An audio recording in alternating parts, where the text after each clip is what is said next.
Let's get nasty on a Tuesday. It's a Fast Lane on 101 ESPN with Jamie Rivers live from his hotel room somewhere in America. Carey Davis here as well. Just alive. Just alive. He's there. Yeah, absolutely. We think. You got us, Jamie? You hear us, buddy? I got you. There he is. All right. Carey. Yeah. Half dead, still here, though. Hey, man, I'm here. You are. You can hear it in my voice. This is actually the best I've sounded in about a week. You look good. You look good. I actually feel much better. Mm-hmm. Having the flu is, I'm not accustomed to being sick. I've probably been sick, counting now, maybe 3 times from like high school till now. Maybe like 12 years old till now. Yeah. Like even a cold? Yes. Like I do not get sick. What are you? Wolverine? Possibly. But, yeah, so to be down and out, I took a shower last week, and I thought I played the first half of a game in Denver. I was like, I'm so tired. Why am I so tired? Why is it so hard to breathe? I just took a shower. I should feel better. Mm-hmm. And I laid down. Just wanted to lay back down. Just going to lay here for a second. Just going to lay here. Next thing you know, it's Tuesday. It's a whole nother day. I didn't know what happened. Well, it's good to see you, man. I'm glad to be here. Glad to be seen. We're glad you're here. Jamie, Blues get it done last night. They win 2-1 in Philadelphia in the shootout. Jordan Binnington, incredible last night. He was excellent on Saturday against Minnesota. He was incredible last night, though. Again, 2-1 victory. Marsh called it with Kevin Hayes. Yeah, let's go. Called it with Kevin Hayes. I almost didn't, though. I almost didn't. Was that ever a beautiful goal? It was amazing. Falling down. That thing went in, though. That's all that matters. The goalie was so confused. He's like, what's going on? Yeah. Going in. That's what's happening here. I'm a little confused by your tactics. That's what the actual triple deke looks like. Yeah, right there. Exactly. Yeah, but once again, Jamie, Jordan Binnington was the story. 41 saves in the performance. Gives his team another chance to win, and when he is spectacular, they usually win. That's like the recipe. We've spent so much time talking about how do the Blues win games? How do they get more consistent? If Jordan Binnington is outstanding, the Blues win. If he's not, it's kind of a coin flip. Yeah, you're right. I mean, it's rinse, repeat. It really is. And, calling the game last night with John Kelly, in the intermissions, we're saying the same thing. Looking at each other going, oh, my. Like, without this guy, I don't know where the season is. And to imagine, Anthony, that last year, I mean, you know it. You were there right beside me when I was bubbling over with frustration when certain Blues fans would be like, trade Binnington, get rid of this guy. He's the problem. Yeah, he only had one good year in him. And the numbers didn't bear it out last year. I understand that. But look at now. If he had some of the bad luck that he had last year, this year, the numbers would reflect the same thing. But then are you still calling him a bad goalie? No. Mm-hmm. So, anyways, I get upset because without this guy, I mean, I just don't know where this team would be ultimately. And for people to assume or even insinuate that Jordan Binnington is not an elite goaltender or that he just had that one season in him, it kind of drives me crazy. But it worked last night. It worked. Philadelphia Flyers were a fast team. They were all over the Blues at times, in the third period in particular, where it felt like the Blues never really got out of their own end. But Jordan Binnington battled for the entire game and overtime and the shootout, and they end up winning by 1 in the shootout. Pavel Buchnevich with great patience on that last goal gives the Blues the 2 points, which obviously they needed. So he stopped 132 of 137 shots for a .964 save percentage over the last 4 games that he has started. I thought you were going to say last night. I was going to say that's way too many. Yeah, it's probably way too many, yeah. He's Carey Davis tired after that. Yeah, he is. Yeah, way too many shots on goal for one game. So let's just do some quick math on this here. 137, he's averaged 34 shots over his last four starts here. I mean, this guy, you asked Jamie, where would the Blues be without Jordan Binnington? They would be selecting somewhere in the top 5. Where would this team be if there were more around Jordan Binnington? They wouldn't be fighting for scraps when it comes to the wild card. So if that's the case, being We were just talking to Josh Ennis about this in the office. And we were talking about hockey. Careful what you say. Yeah. And so he was talking about being a middling team is almost one of the worst things you can be. You want to be really, really good, or you want to be really bad so that you can get those higher draft picks. But they're in the middle of the road because Jordan Binnington is playing so well. Is there something, anything that can help around and make this team, give them, one final push for the playoffs and actually have sustained success come playoff time? Yeah, I mean, if you're alluding to adding a piece here at the deadline, I don't see Army being able to really do that. I mean, to buy something, you have to give up something. And it's not that he doesn't have assets to give up. It's just that the assets that people want, you're not trading. You're not gonna part ways with Jordan Binnington or Colton Parayko or Robert Thomas, for that matter. And as it is right now, you're struggling to wrap your brain around trading a Pavel Buchnevich. Do you really want to move on from Buch? Do you want to wait till the offseason? Do you want to try and re-sign him? What's his number? What would he stay? Or what's the number he would take to stay as a St. Louis Blue? So it's tough because if you're adding something to help the team, that means you have to give up something, and it's going to be one of those guys, or it's going to be Jimmy Snuggerud or Dalibor Dvorsky or Zach Bolduc or your future. And I just don't know if the Blues are in a position to do that. I think the Blues are in a situation to where the players have to figure it out, meaning I don't see Army really doing much at the deadline, not the way it currently sits. And then the players are going to have to be the ones to become the solution to the problem. Yeah, I don't know how much is going to be. I don't know how much they're going to be able to add either, Carey, to your question. Well, not this even season. just adding the people that are here now. Like, what if your goaltender is standing on his head every night? At some point, not that you need to match that energy and effort as a winger, a center, a defenseman. Everyone should be matching that effort, and if they are, then you have a team that can make a push and a run. Right. But if you're not, it's not for nothing. It's not wasted, but it kind of is. You're getting some of the best goaltending in the league right now, and you're not. You all are not coming on. He's holding on, and everybody else is, not holding on with him. I think that's the best way I can put it. Yeah, it's kind of like having.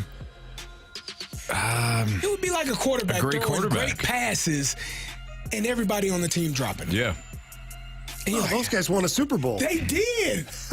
Now here we. But that's what I was hoping for. That's what I want, Anthony. That's what you just said it. What else? Gonna win the Super Bowl. Gonna win a Stanley Cup.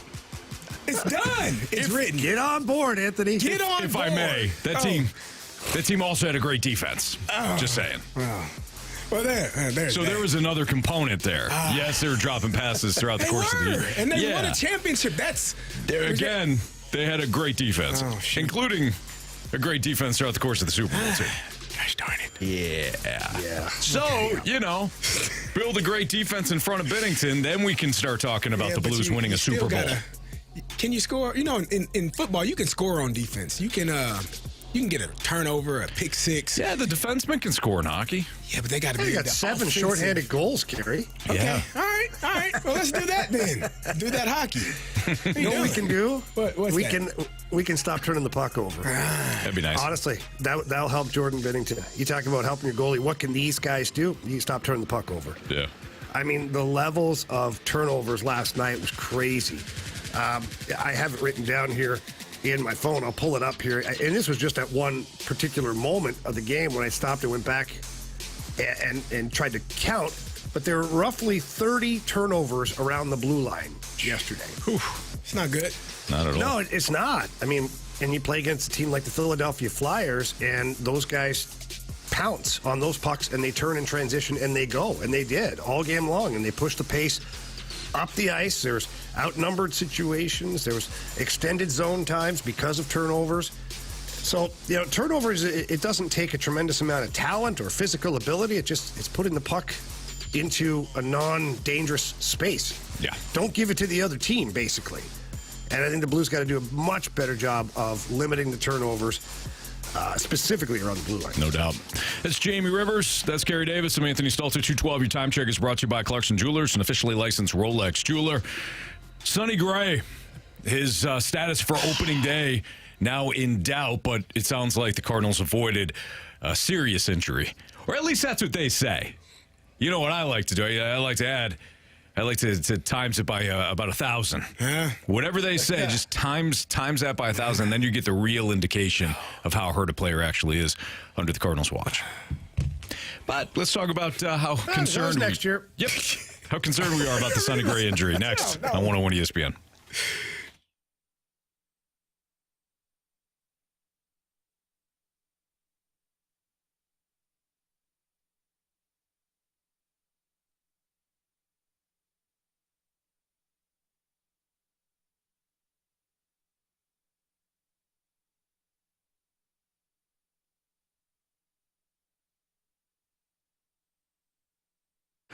Well, the weather outside is changing, and spring is right around the corner.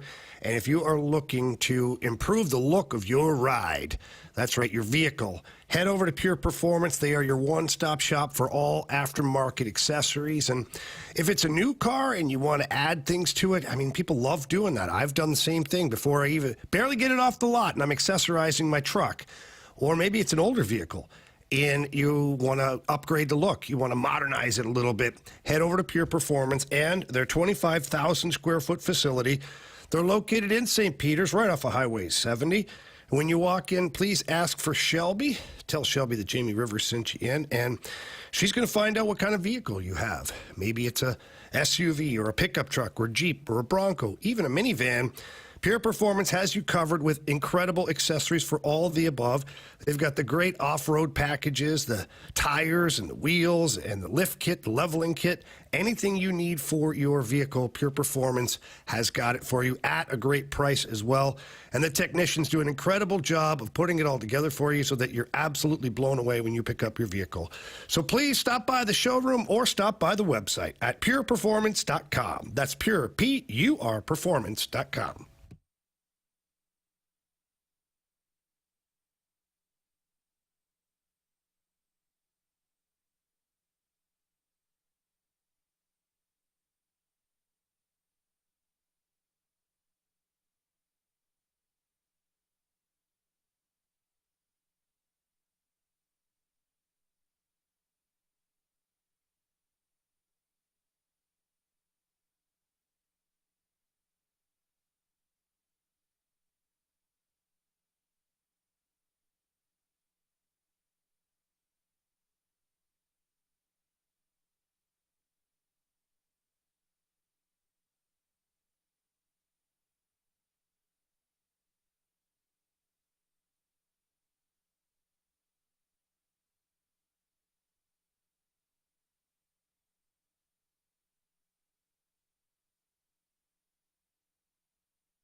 If you are currently in the market for a brand new vehicle or pre-owned vehicle, please visit my great friends over at Londoff Chevrolet. Londoff Chevrolet has two locations now. The original location in Florissant, Missouri, and the new Londoff Autoplex located out in St. Peter's. And maybe it's not even just a vehicle that you're looking to purchase. Maybe your vehicle needs some work done to it. Well, they both have state-of-the-art service stations over there at Florissant, Missouri, and at the Londoff Autoplex. My son just brought his truck in there to the Londoff Autoplex, and they took incredible care of him. And that's two family members now for me that they've taken care of, and they also have taken care of me for over 25 years. That's why I consider them to be part of my family as well. And don't forget about the Londoff guarantee, where Johnny Londoff will beat anyone's deal, no questions asked. That means bring anybody's best deal, and Londoff Chevrolet promises to beat it. And they've got incredible savings right now on so many vehicles: the Silverado, the Equinox, the Blazers, and of course the Chevy Trax, which I've talked about before. My son just purchased one of those, and they really are really neat little SUV. So please visit them in person. Tell them Jamie Rivers sent you in. If not, visit them online at londoff.com or londoffautoplex.com. Are you kidding me? Johnny Londoff Chevrolet.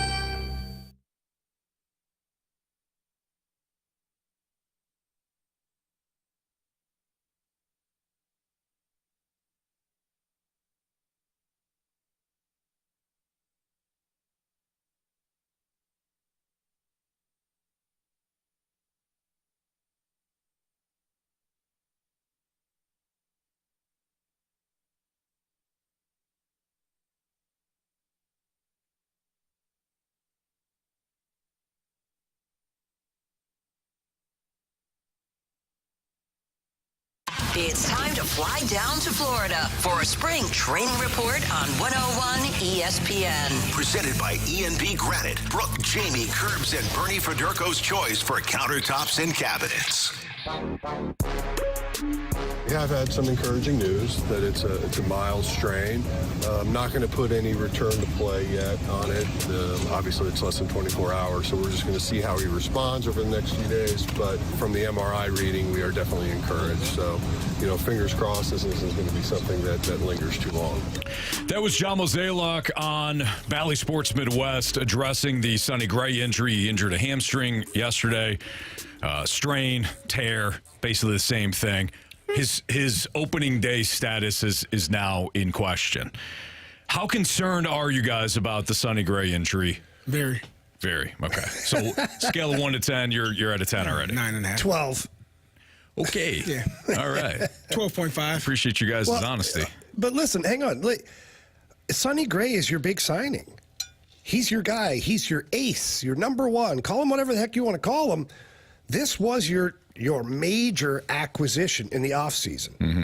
And now you don't have him. That's correct. And now you have him with a hamstring problem, which I know people think that pitchers, it's all about the shoulder or the elbow or the arm or the upper body. No, it's not. A lot of their power and their drive comes from their legs. Mm-hmm. And if Sonny Gray can't push and use the power from his legs properly, that's going to affect all of his pitches, his entire arsenal, and his velocity.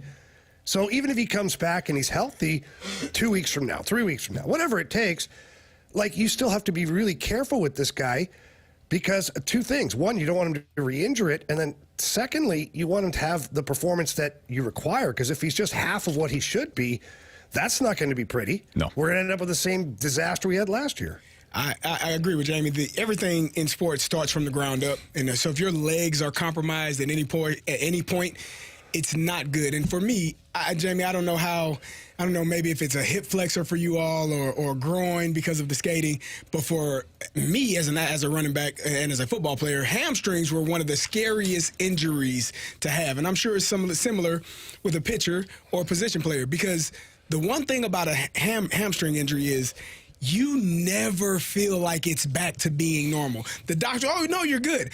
No, the hell I'm not.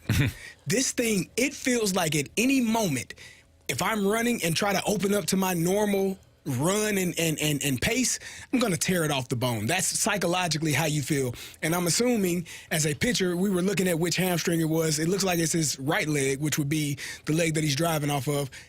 If you don't feel comfortable being able to step into a throw as you normally would, because if I really step into this, I feel like it's going to tear. Yep. A hamstring injury is so scary because it's more mental than it is physical. When the doctors tell you you're healed, mentally you tell him, no, the hell I'm not, and you don't know my body, sir. I feel like crap, and I cannot perform at the level I want to. So it's going to be interesting to see how long he's out. And then when he does come back, is it a reoccurring injury? Because, sometimes those things are just unforgiving. Yeah, you're absolutely right. They tend to be kind of a lengthy injury. Now, always. Brandon Kiley did an interesting look back at hamstring injuries for baseball players, and he tweeted it out at his handle here, at BK Sports Talk. Let me just scroll down and find it here. The injuries in 2022, only pitchers suffering hamstring injuries. Dwayne Underwood, 1 month. Sonny Gray, 3 weeks, and it happened twice to him. Drew Rasmussen, 3 weeks. Jacob Junis, 1 month. If you go back to 2021, again, this is all courtesy of Brandon Kiley. Max Fried, 3 weeks. Brett Anderson, 2.5 weeks. Michael Walker, 3 weeks. Zach Gallen, 2 weeks. Jake Arrieta, 3 weeks. Happened to him twice. Same timeline. And then Lucas Giolito, 2 weeks. Albert Alzolay, also 3 weeks. So it seems like an injury, guys, for pitchers that last somewhere between 3 weeks and a full month. So he just suffered it. If we go on the lengthier side, Jamie, and say it's going to be a month, we're looking at him missing one opening. We're looking at him missing the opening day and then being ready for his next start. Well, that's being hopeful. That's looking at the positive side of it. Because you go back to 2022, he did it twice to himself. Mm-hmm. So, is that because he came back too soon? Probably. And, if that's the case, then if you're the Cardinals and you've invested all of this money into Sonny Gray, do you want to cross your fingers and hope he's good to come back after missing one start? Or would you rather him miss 2 or 3 starts and make sure he's not back on the injured list with the same hamstring 3 weeks down the road? So hamstrings are unpredictable. Yep. Like Carey said, they're very unpredictable.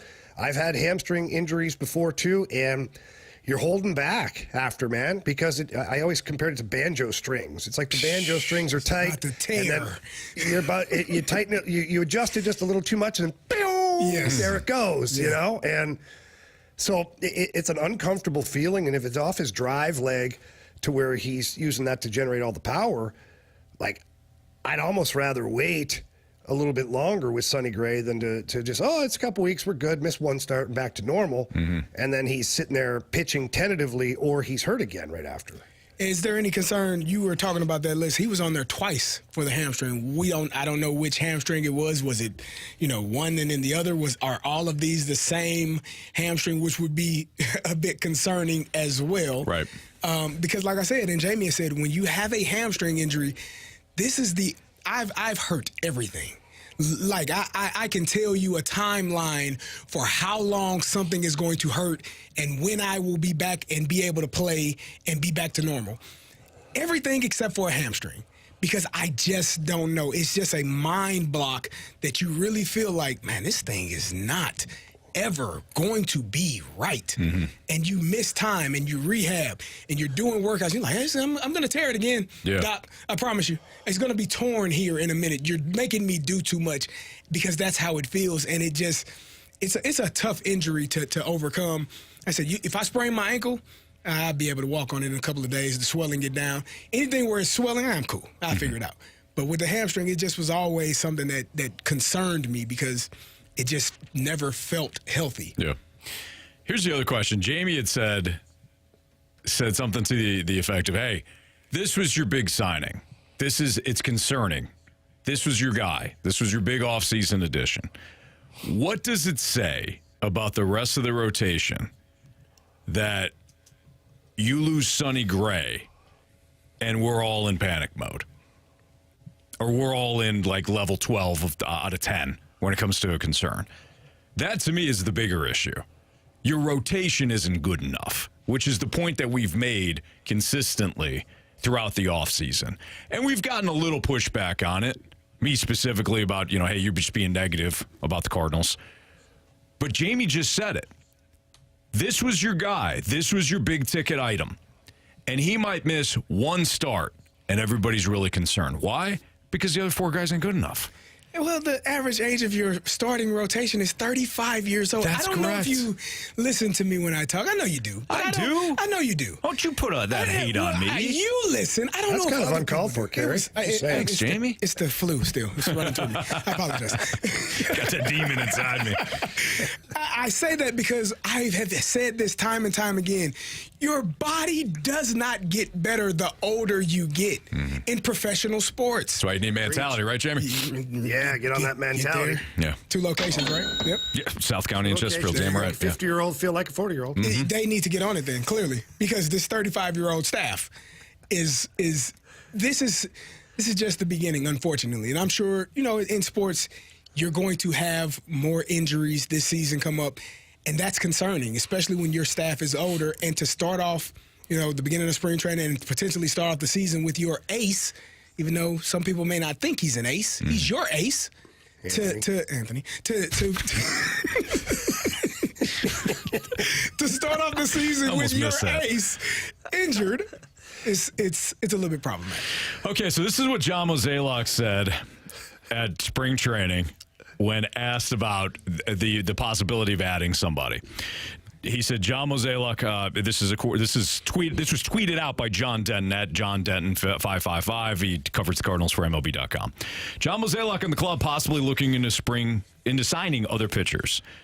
Quote, I definitely feel it's not something that is required at this point. Obviously, if something changes, we'd have to look at it differently. But we're not thinking we'll have to do anything now, end quote. So Mo is saying, anybody hoping that we turn around and sign Blake Snell or Jordan Montgomery, you can shove it where the sun don't shine. What do you mean? You need pitchers, right? Yeah, no, Mo is saying that they're good. Did you see Zach Thompson, Carey? I mean, that guy's ready. So leave us a mic drop. How do you feel about it? How do you feel about the Cardinals' approach to their starting rotation, we'll call it? Leave us a mic drop. We're going to play those throughout the course of the show. Should the Blues retool? Start with the back end. Yeah, Jamie. I say yes. Wondering your thoughts. Next on 101 ESPN.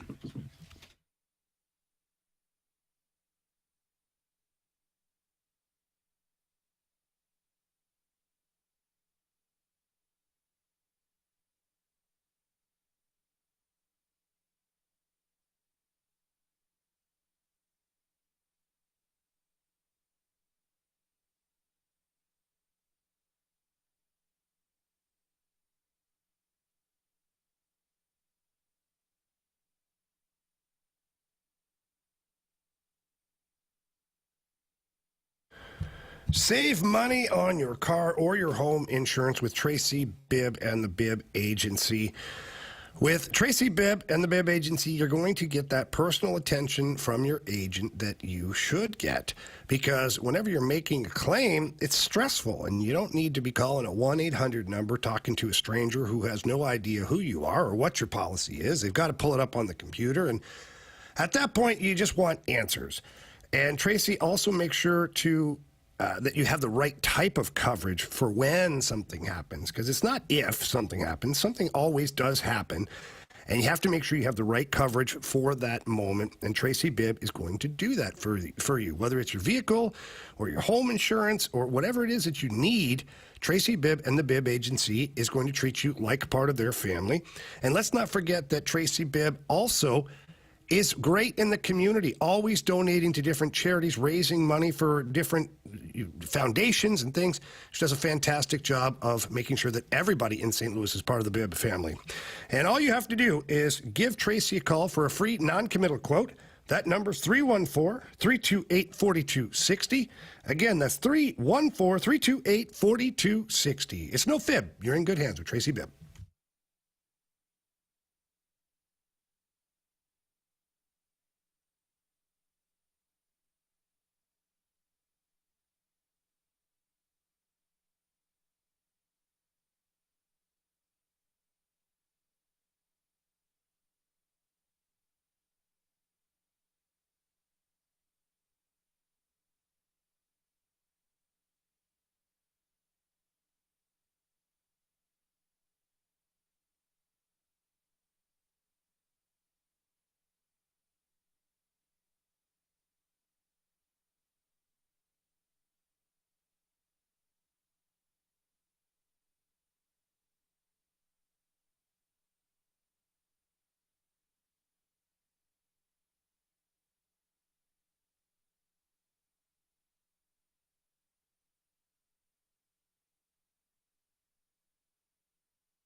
Fellas, are you currently using ED meds? If you are, guess what? Nobody cares. I certainly don't care. I do care, though, that you're paying too much for your ED meds. That's why the Medicine Shop in St. Charles should be your destination for cheap ED meds. They've got a generic called sildenafil for less than $2 a pill. It's the same as the brand name stuff, same as the little blue pill and that gummy thing that they've got going on now. No, but it's substantially lower in price. Of course, prescription is required. And their pharmacy, located in St. Charles, is an awesome spot. You walk in and they'll answer any of your questions, whether it's cold and flu, allergies, or anything else that you need from your local pharmacy. The medicine shop in St. Charles is there for you. And they're there for you even when you can't be, which means they have free, discreet shipping and delivery to your home or your workplace when you can't get to the pharmacy in order to get your medicine. So please get over there, visit them, or give them a call and be a part of that program. It's real simple. I'm a part of that program, and I absolutely love it. So again, visit the medicine shop in St. Charles in person or visit them online at stcharles.pharmacy. That's stcharles.pharmacy.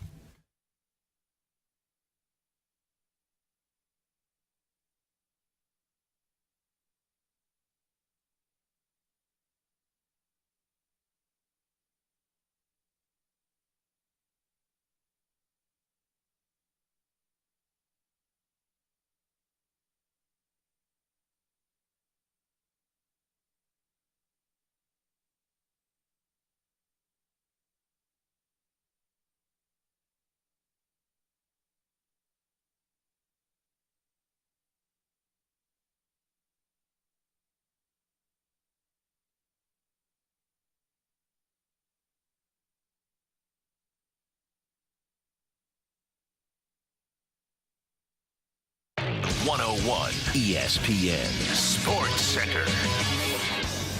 I'm Andrew Marsh. It's time for a Sports Center update driven by Johnny Londoff Chevrolet and Johnny Londoff Autoplex. We just got done talking about it, but Sonny Gray has a mild hamstring strain, according to John Mozeliak. Opening day for Sonny Gray is now in question and challenging. If you have any thoughts or comments you want to express, send us a mic drop. Send us a text to the Air Comfort Service text line, 314-399-9646. We'll go over those throughout the remainder of the show. The Blues won last night in Philly, 2-1 in a shootout. They'll take on the Islanders tonight. Pregame starts at 5:30. Puck drop is at 6:30. We'll talk later in the show with Joe Vitale as well. But we're going to dive into the Blues. Coming up next, should the Blues retool start with the back end? I'm Andrew Marsh, and this Sports Center update is driven by Johnny Londoff. Find new roads and shop 24/7 at londoff.com and londoffautoplex.com. Are you kidding me?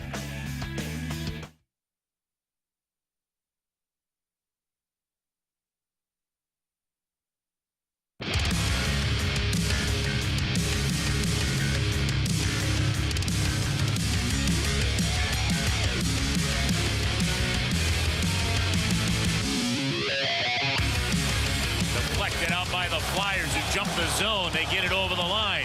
Work it into the middle. Binnington a save as he got over to the post, denying Frost. That was Chris Carver last night. Home of the Blues, 101 ESPN, as the Blues knock off the Islanders 2-1 in the shootout with Jamie Rivers and Carey Davis. I'm Anthony Stalter. Kevin Hayes, who scored a fantastic goal last night in that victory. Thrilling. For the How about him getting that goal, by the way, guys? I'm there watching the game live.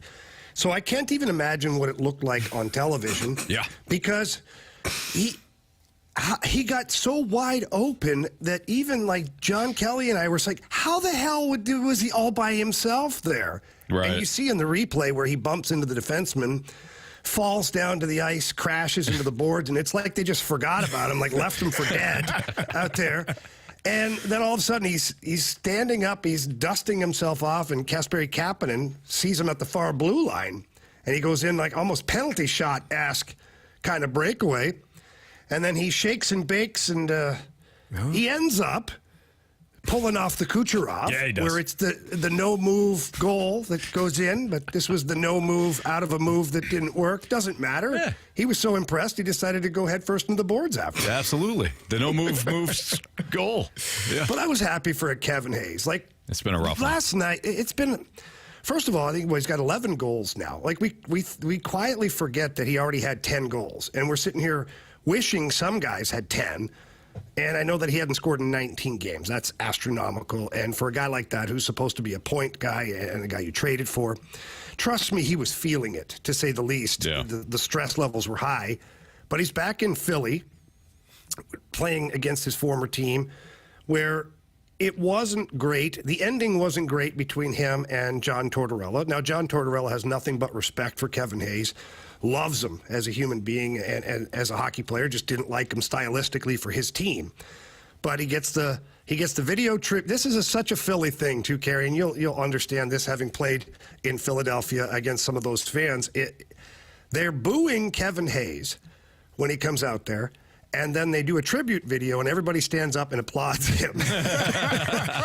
Like, literally booing him and then applauding him, and like it was such a Philly moment. But just a long story to say that I was happy to see Kevin score that goal. And, leading up to that goal, he had a few chances, and following that, he also had another couple of chances too. So hopefully that sparks something for him. So Kevin Hayes also said after the game that Jordan Binnington, this is certainly not a surprise. I'm not going to argue with him. I doubt that you guys would argue with him. But he said Jordan Binnington is our best player. He's been our best player all year. He said, when you've got Binner going like that, it gives us a chance to win every night when we're not on our A game. I felt like tonight he kept us in there. And he's right. And you can pace that quote after most of your games for the Blues this year following a Jordan Binnington start. So my question is, should the Blues, if the Blues are going to retool, so let's say they trade Buchnevich at the deadline, but they really don't, maybe Scandella, but they don't make any other moves beyond that. Should the next step in their retool really focus in on adding defensemen in front of Binnington, as opposed to having a roster that you think is kind of balanced? I mean, really selling out. And a lot of that depends on what's available at the deadline and then what's available in the offseason. And we don't have that information, so we're kind of having a half-baked conversation here. But just in general, Jamie, do you think it would be wise to sell out, rebuild the defense as much as you can in front of Binnington, and go into next season, at the very least, knowing that you have a stout defense and an outstanding goaltender? Yeah, I think in theory, it plays, but I still don't think you're deep enough up front either. So let's just play it out for a second. Let's just say Jordan Binnington, Joel Hofer have similar seasons again next year. So they're both playing very well between the pipes. Jordan Binnington, exceptional for that matter. And you've added a defenseman. Let's say it's a $5 million defenseman. Left-handed shot, you've added to your blue line. You've also now added Matthew Kessel back to your roster, and you've got player X. Maybe it's a Nikita Zadorov, which I would love to see.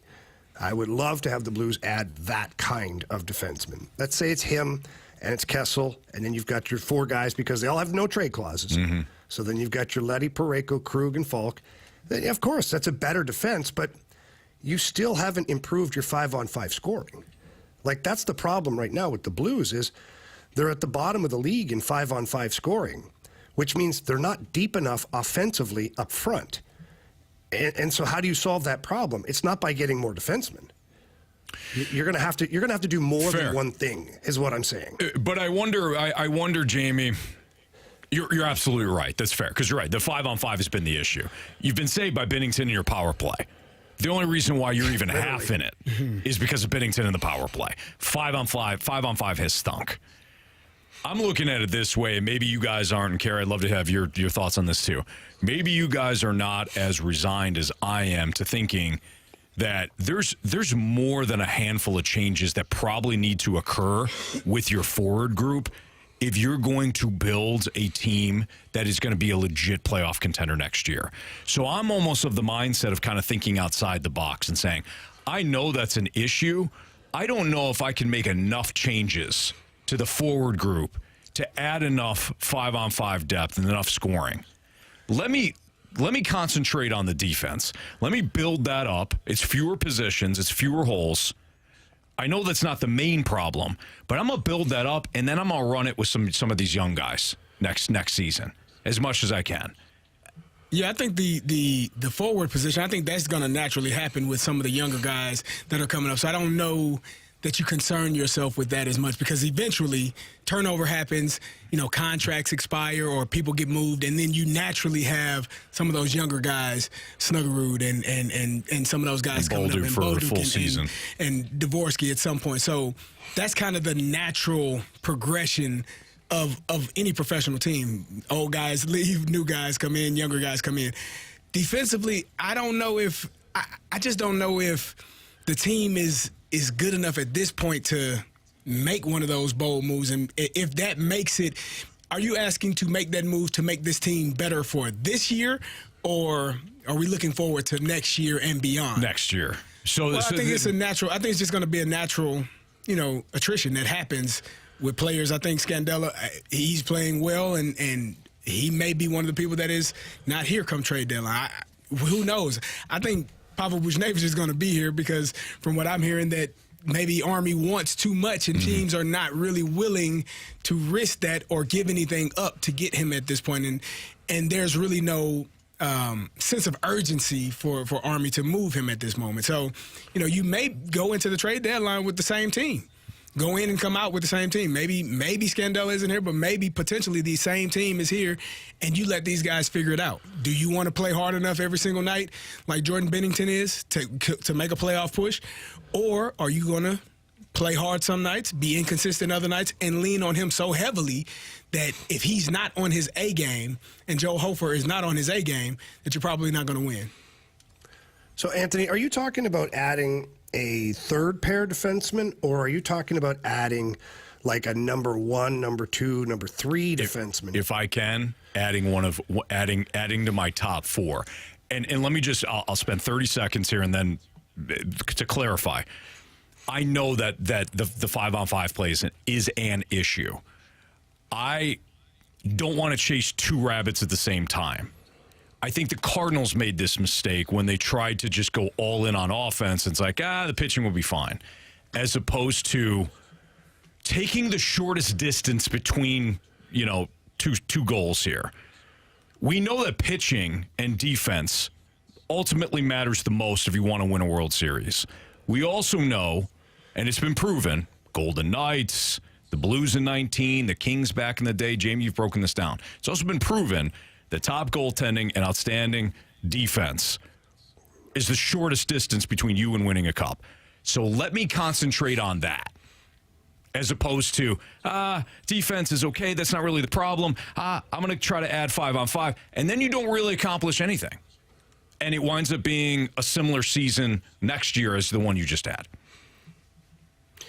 Yeah, I understand that. And a lot will have to happen, though. The salary cap is going to go up a little bit. And if you're the Blues, you're certainly going to look to use that cap space to try and acquire what you need.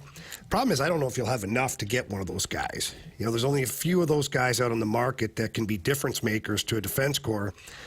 And I just don't know if the Blues will have enough against the cap to commit that, or if they'll be willing to commit the 6 or 7 years to a player like that, which is difficult to do, too. Sure. So it'll all depend on who's available at the market, and some of these things will be taken care of after the trade deadline. You'll find out quickly, which guys are going to be available, and you'll find out quickly which guys are traded, and heck, they might even sign extensions with their new team. A lot of these guys have that ability now to exercise their no trade clause until they find a team that they like, and then they talk to that team and sign an extension. So who knows what will be available. But getting a stronger defense corps is never a bad idea.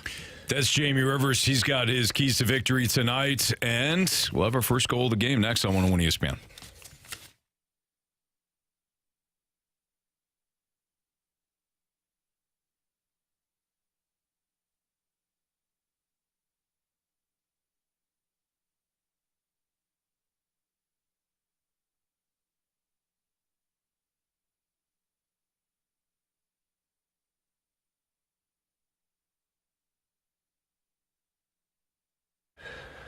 All right, listen up, 101 listeners. Dirt Cheap is St. Louis's best stop for parties and your get-togethers and anything you want to do that requires your favorite beverages. And maybe it's the Blues game tonight. Maybe you're rushing home to watch the Blues, and maybe you can't get to Dirt Cheap. Well, let me help you out. Just download the Dirt Cheap app, and not only do you have all of their selections available to you, but there's tremendous savings, there's clubs, there's all sorts of things that are available, even raffles on there.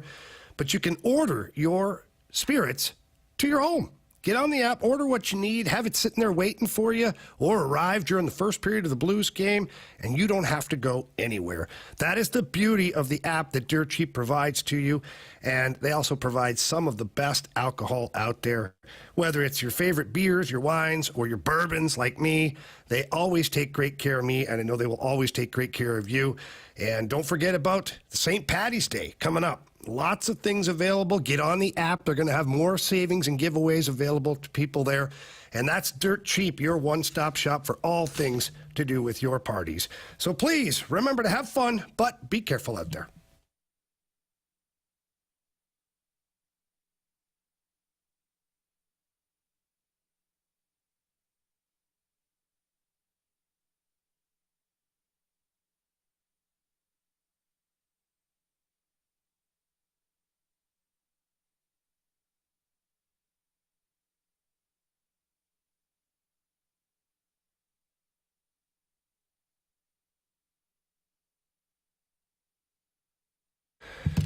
Spring is right around the corner, and that means it is time to sell your home. It could be the best time of year to sell your home, but maybe you're like me and you don't necessarily know what the asking price should be. Maybe you're not sure when exactly you should list your home. Maybe you don't know what options are available to you. That's why I use Gloria Lou with your home sold guaranteed realty. Gloria, she's got all the solutions for you. She's got great options too. I love the guaranteed sales option, which means that Gloria's going to sit down with you and go over the sales price of your home and sell your home for that price, or she buys it herself and she guarantees all of that in handwriting. And she also has an incredible database. After all these years of being in the business, Gloria Lou has so many people in her database, and she drives that traffic to your listing, which means you'll sell your home faster and for more money, which that's exactly what we all want. So please call Gloria Lou. Tell her that Jamie Rivers sent you in there. Her number is 314-325-6888. Again, that's 314-325-6888. Or visit gloriahasthebuyers.com. Conditions do apply. Gloria and the seller must agree upon the sales price and possession date.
Time for Jamie Rivers' keys to victory tonight as the Blues play a back-to-back. 37 keys today?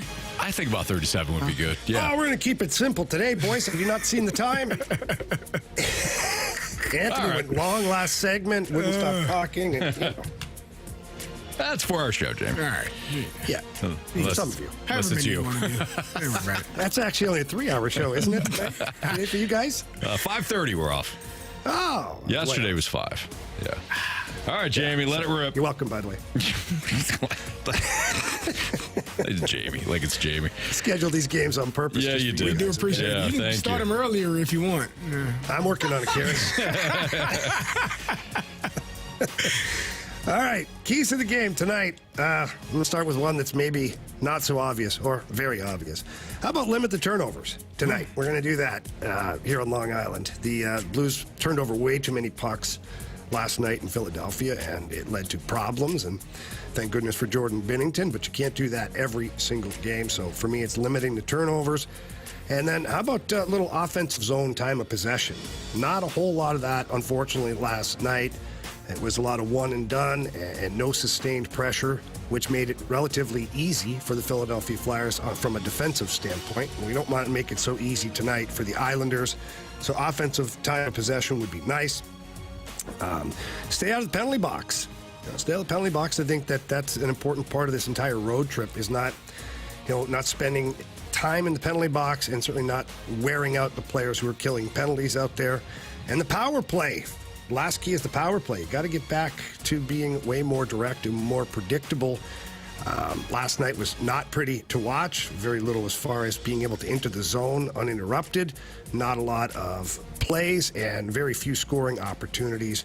So you got to polish that up a little bit tonight.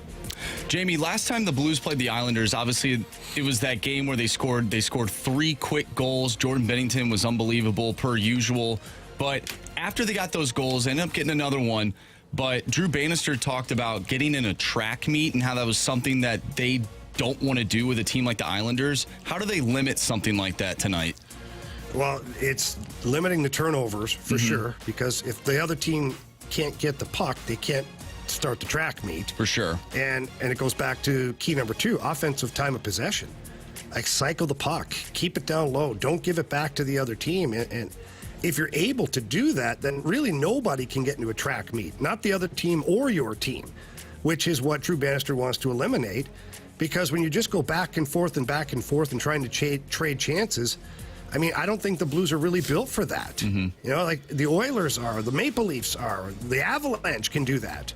But I don't see the Blues being a track meet type team. So that's why, again, the turnovers are important and the offensive time in the zone and the cycle game is going to be huge for the Blues.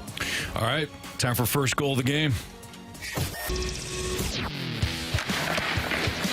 Let's go, boys. We need you to score more goals. Get those loose pucks. Thomas to Carey. Score! Goal! No big deal. Game winner. All right, Jamie still has the lead. He's got 4, but Marsh has got 2. Carey now with 2. I got 1. Sorry.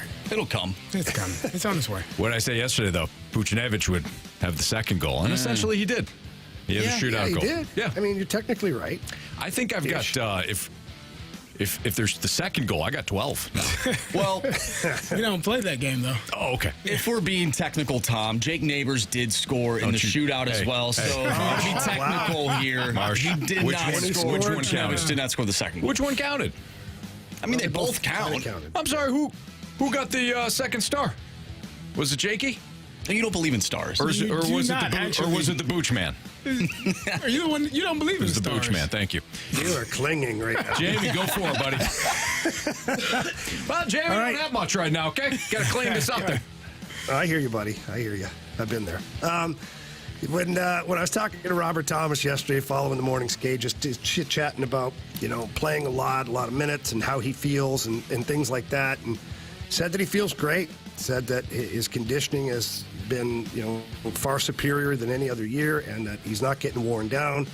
So based upon that, I'm looking at a back-to-back and a lot of minutes for Robert Thomas tonight. He's my guy. He will score first tonight. All right, Robert Thomas off the board. All right. Carey, you got the hot hand. No, Marsh, you have the hot hand. Marsh, you go. You want me to go? Yeah. You don't pick my guy. You go ahead. Trust me, I will not be picking your guy. But I got to keep this train going, right? Former teams. Give me the guy at the blue line, Nick Leddy, to score the first goal of the game tonight. I love it. Definitely wasn't going there. I figured you weren't. Marsh, I think it's a great call. Thank you. I am going to go with Brandon Saad. That's my opinion. It's a good pick. Sneaky pick. It is. It is. Give me All right, Pavel Antoine. Buchnevich. Oh, wow. Look at this guy. Man, it's going to be great when the Blues go up 2-1. Thanks to Pavel Buchnevich. Has he scored his second goal? No. All right. Jamie, we'll see you, next week sometime, right? Are you out of here till next week? I'll be available on Friday. Obviously, it's trade deadline day, so on Friday, as trades happen of significance, in particular your Blues, you guys just give me a call, and we'll evaluate everything in real time. There you go. That's Jamie Rivers. So we'll hear from him at some point on Friday, unless the Blues do absolutely nothing. Even then, I'm sure Jamie will chime in and talk about how. Then we'll talk about that. Yeah, that will be the storyline. All right, Jamie, we'll see you, buddy. You got it, man. See you guys. All right, it's Fastlane on 101 ESPN. Don't forget, 5:30 for the pregame show tonight right here on 101 ESPN. 6:30, puck will drop on the Blues Radio Network. Blues Islanders in New York. How do we feel about the Cardinals' stance in the starting rotation? How do you feel about it? You left us some mic drops. We'll get to those next on 101 ESPN.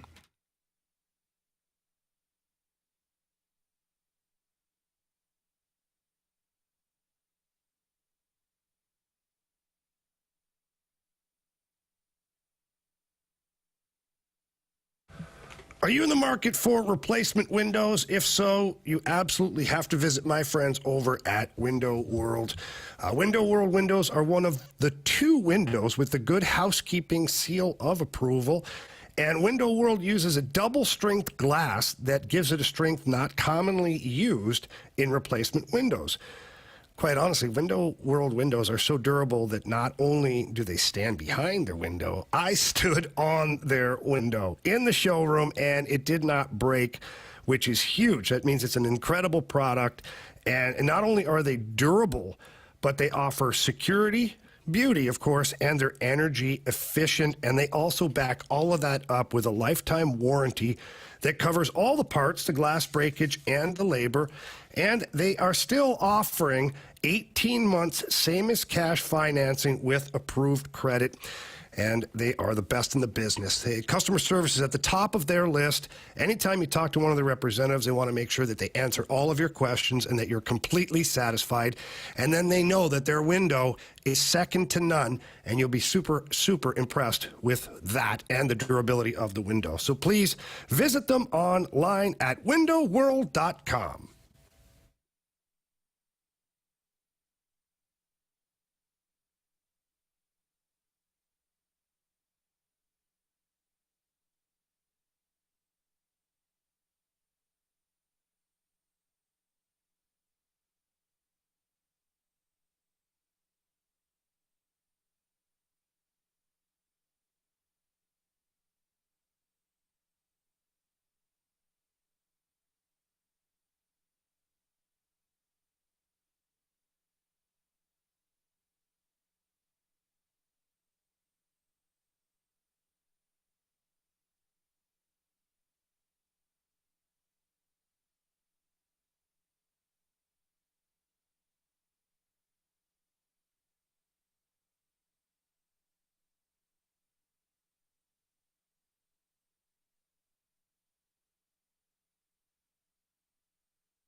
Good afternoon, guys. Anthony, you ask how I feel. I feel like Roy Schneider in Jaws. We're going to need a bigger boat. All right, John. Well done. Yeah, and he was referring to, he says, how do I feel? We asked, how do you feel about the Cardinals' stance on their starting rotation? As somebody that absolutely loves the original Jaws, that appreciates the fact that Steven Spielberg, one of his greatest film works of art there, Carey, the fact that John used that to describe the current Cardinals situation, the rotation. John, A+, buddy. You're Nice telling work. me that movie was fictional? No, it was a documentary. Oh, okay. Yeah, I should have said something to that effect, Marsh. It was a documentary. I don't think so. Oh, Carey, you got to see it. It's unbelievable. Well, no, I've seen it. There's kind of a bigger message overall in that if you see something, you have to say something, and in that case. Yeah. They saw a big-ass shark, and they really didn't say anything, and people died. It's crazy how, like, sports players, the modern technology, they get bigger, stronger. The same thing with sharks, too. I mean, have you seen the documentary, The Meg? There's two of them, There's actually. two of them, absolutely. Yeah, I have seen that. And, boy, don't be opening up holes in the ground where it could release a shark of that magnitude. It's crazy. It really is, yeah. But let's move. Let's push that aside. Let's stop with the lessons here because we are a sports show, guys. Let's stick with the old sports. Keep it Missouri themed. Steven Spielberg was married to Kate Capshaw. She's from Hazelwood Central. Is she? Yeah. Oh, Carey, we didn't tell Carey. We didn't tell him. What did I miss? You were drafted by a Hazelwood Central grad. Jackie was her name, right? Mm-hmm. Yeah. So you went third. But Okay. Jackie was fired up. She's smart lady, clearly. Yep. Jackie, we're gonna do this. Win again. I won last month, right? You can say it. Yes, you did. Yes, you did. No, I was You thinking. can say it. I thought you were the reason why I hesitated is because I thought you were asking me if you won last night. No, I didn't lose. I didn't win last night. Yeah. I lost last night. But you did win last month. Yeah. So Jackie, she's a Hazelwood Shout out Central to grad, Jackie. and she was fired up that she got you. So Well, I'm fired up too. all right, let's hear if Moose is fired up about the current state of the Cardinals starting rotation. Look, Marsh, listening to the Sports Center update. It's Moose here. Sorry, I forgot to introduce myself. But, yeah, Sonny Gray, not great news. Actually, the opposite of great news. Anyone that would say it's great news or would even begin to say that this is better than what they expected or that they are optimistic about the outcome, baloney.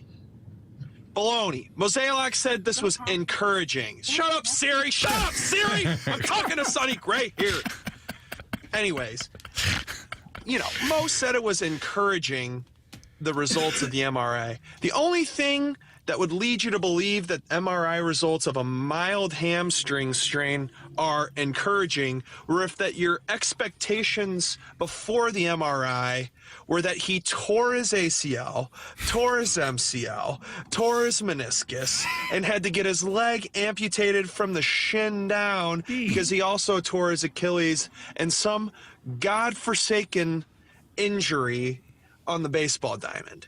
That's the only way that you can say it's encouraging that your opening day starter, who just so happens to be your big acquisition, goes down in 2 innings of pitching in spring training.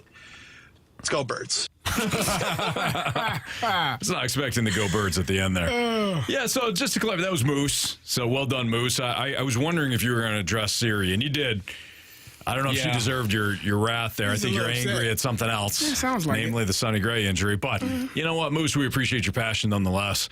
So just to clarify, we're kind of talking about the Cardinals' stance on their rotation, not necessarily the Sonny Gray injury. Moose is 1,000% correct when he says this. Anybody to think that this is a good situation, even if you were to just miss one start, you're overlooking the fact that he's the only guy that you felt confident about moving forward. How do you feel about Mo talking about not adding somebody at this point? Not a surprise, by the way. I said it. We had a 3-hour show yesterday. I think I said it every hour. They're not going to add Blake Snell. They're not going to add Jordan Montgomery. There's a better chance they re-sign Adam Wainwright than there is that they sign Jordan Montgomery or Blake Snell. Carey? Here's the thing. It's almost like if you were to add Blake Snell or Jordan Montgomery at this point, you're essentially saying that you didn't think you were good enough in the beginning? Is that what that signifies? Is that what that tells Cardinal fans? If you were to go out and sign, because if you don't sign them, you're saying we're fine. Because you understand that injuries are a part of professional sports. Yeah. So by not signing them, you are saying, yeah, one of these guys may get injured, but I like my guys that I have on staff behind them. If you were to panic at this moment and sign those guys, you're essentially saying, yeah, I don't like the guys that got as much as I pretended to like them in the beginning. Can we do a mock press conference? Oh, well, I've been waiting on No, this. no. Carey, you're the... No. I was saying you were the reporter.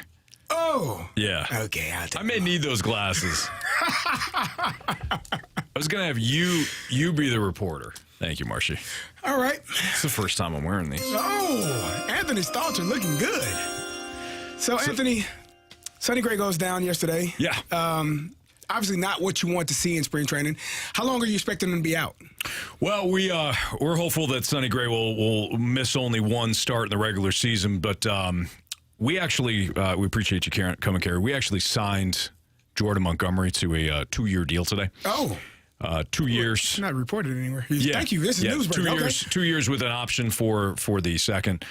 So we just want to make that announcement that Jordan Montgomery is coming back. You're welcome, Cardinal Nation.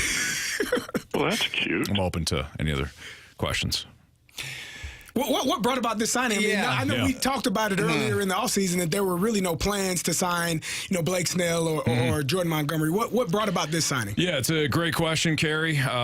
Fine work on 101 ESPN, the Fast Lane. Those guys pushed you to do it? Nope. Oh. Here's the thing. Everybody's got a market, and Jordan wanted to test his market, and he earned the right to do so. We're talking about a World Series champion coming back home here to St. Louis. Yeah. Loved his time in St. Louis after we acquired him from New York. He said New York's got nothing on St. Louis is what he said. Yeah. And he wanted to be here. He wanted to be here, certainly. Most but important. Every free agent has an opportunity to test his market. We thought as though that at the price that we got him, and giving him an opt-out after the first year, it benefited both sides. Had nothing to do with the Sonny Gray injury. We're just looking to upgrade our rotation. When we think that there's a perfect match like there was here with Jordan Montgomery, we struck while the iron's hot. With this signing, I didn't mean to cut you off, Mark, but with this signing, what does that say about the younger pitchers on staff that were probably in line to get an opportunity with the injury to Sonny Gray? It says that you better bring your A game throughout spring training. Yeah, so why didn't you make this acquisition, before spring training? Well, like I was saying before, Marsh, I don't know if you were paying attention when I was answering Carey's question there, but I'm just trying to connect the dots here. Jordan's a human being, and typically I don't understand what you're saying. Yeah, no, that's understandable. We're trying to figure it out. Jordan's a human being, earned the right to go wherever he wanted. Right. And they often say that when you love somebody, let them go. Mm-hmm. If they come back to you, it's true love. And that's what's happened here with Jordan Montgomery. So Montgomery's going to be in our rotation. Mm-hmm. Sonny Gray will be back as well. And I just fortified this starting rotation again. You're welcome, St. Louis. So is that the common denominator? Is that the identity that this team has? You guys want to bring back people that have been here before? No, we just want to win. It's all about winning. That's the plan. This signing is not about the Sonny Gray injury. Okay. This is about winning. Well, that's what we've been wanting to hear from Mo. Yeah, Mo, we've been wanting to hear that. Yeah, I'm not. If you don't have a question, I'm not interested in your statements. Thank you all for coming. Yeah. And that was a good hypothetical. Yeah, that was. So the point being, guys, that wasn't real. If Jordan Montgomery. Wait, you didn't sign? No. Damn it. No, that was me the whole time. Oh, yeah. I mean, there's the glasses. Yeah, I know. It confuses you. So what I'm saying, Carey, is you asked the question. I'm glad you asked the question again in that mock press conference. Yeah. You asked about what does it say about the rest of the starting rotation. You could easily spin it as market. We weren't comfortable with the market early on. We got real comfortable with the market late. This has nothing to do with the Sonny Gray injury. This has nothing to do with the young guys. This is about upgrading the rotation. Yeah, I think the fans wouldn't care about at all what. When you got him. Did you get him? Yes, we did. Great. Yep. Because we've been asking for him for about 6 months now. Yeah. Probably even longer. They probably wanted him to get an extension.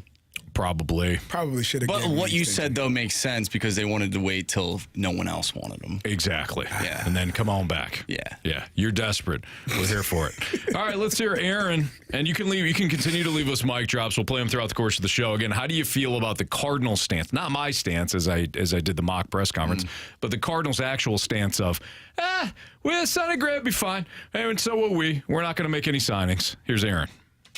Oh, man, I'm so disappointed in the rotation. I don't have any problem with having faith in some older guys, but the whole rotation, I mean, now with Sonny Gray being hurt, like, are we going to do anything? Or are we just going to, go into the break again and then not do anything again? Like, it's just getting really old, kind of frustrating. I mean, obviously I wish the Cardinals the best, but I don't have high hopes, unfortunately. And with our lineup, I feel like we should have high hopes, but it's the pitching that is going to get us again. We need to make at least one move. Even if Sonny bounces back and he's not out for long, I still don't think he's a true ace, for most teams. We're about 10 years behind on several of our pitchers, so that's my thoughts. They're 35 years old, so that might be about right. Why are you doing that with the age? Listen. Old guys can pitch too. Anthony Stalter. Yeah. I've told you the story of a teammate that sat in the hot tub with me, and I saw the lights go out. He was a corner. He was tired. You know what? Carey takes one shower sip and goes from, we got 3 pitchers, Anthony. Right. That's what they told us they're they'd too get. old. To they're too old. Yep. Yeah. Took one shower. My 42-year-old body couldn't hold up in the shower. I was, and I thought about it in the grand scheme of things. If this was a baseball game, and I was 35, how would I feel? And in that moment, I knew I'd be tired. As will they. Fair enough. All right. I hate this. Again, we'll take more of your mic drops, but the Sports Six-Pack is next. If you got a question for us, 314-399-9646. That's your Comfort Service text line. Text us. We got our Sports Six-Pack next in the Fast Line.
It's time for the Fast Lane to answer your sports questions. I want to ask you a bunch of questions, and I want to have them answered immediately. Asking me all these weird questions. Answer the question. Answer the question. Answer me! The Sports Six-Pack is now.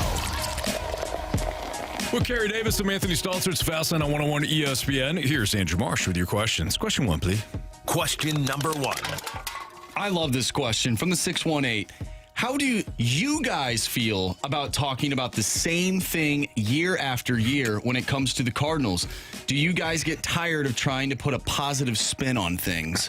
Yes. That's why I've given up, and sometimes I'm yelled at for my negative attitude.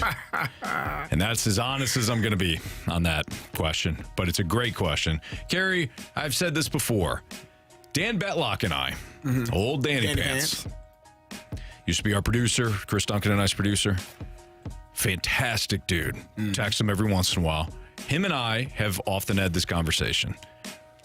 We have been having the same or a similar conversation about the Cardinals for at least the last 7 years. In some capacity. Yeah. Get into the offseason. What are they going to do? They don't do much. They don't spend enough. Trade deadline. We get all hopped up on trade talk. They don't really do anything. You look at the team, it's good, just not good enough. We've had the spoiled conversation. Then we talk about the fact that St. Louis wants championship. Like, it's the same conversations over and over and over again. I think I'm going insane. Just there's a little part of me that thinks something will be different. That is why we continue to have the same conversation, I think. There's just a little part of me, and I don't know why I have it. Maybe it's just that hope that I hope this team is back to what it used to be when I was growing up, and I'm holding on to that hope, but... Is it fading? It's just like, not that I don't care, but I'm just like... What are we doing? Like, it's the same thing year after year. Am I going to go to the ballpark? Yeah, because I'm a sucker. I like going and I like getting a drink. You're not a sucker, though. You love your team. In all seriousness. But like, I feel like a sucker. In all seriousness, let's address that last part, because you're not the only one who thinks that way. We're like, I'm just dumb. No, you're not. You're love a fan. Your team. I am a fan. You're a fan. You want it to be different. But at what point do you say it's not enough is enough? Never. Anthony, I got in the car. I told you this. I got in the car every weekend to drive to the University of Illinois when I did the sideline reporting. Yeah. Every Friday, I was either driving to Champaign to get on a plane to go somewhere or driving to Champaign to go to a hotel and prepare for Saturday afternoon. And every Sunday, I drove home and asked myself, why the hell do I do this every Friday? Why? Yeah. It's a sickness. It is. You believe. And every Sunday I would go home, I'm not doing this again. Right. Then I'd be right back in the car on Friday. Thinking to yourself, hey, you know what? Nothing goes right. We got a couple of TOs. We're gonna be in this game. Yep. Think about Carey Davis driving to Ann Arbor instead. Why do you do that? I'm just saying this is part of your punishment. It probably is. I could have been watching you, man. Yeah. Probably is. I had 50-yard line, like 8 rows up, thanks to my guy Tyler DeBoard. That was the OC at Michigan. I could have been watching you. I think he might have recruited me. Oh, he might have been the one that was sending me those handwritten letters every week. Do you still have them? No. I don't know where they are. My mom, at your house. She might have them, actually. Okay. Somewhere in a storage container. Yeah. But, Marsh, don't listen. To Carey's point, every week, think about the Blues. Just do I feel the same way about them. No, but think about it. Think about it before 2019. Carey's about to ask you, like, at what point do you just give up, root for, I don't know if you were going to say this part, but root for another team or stop going or whatever.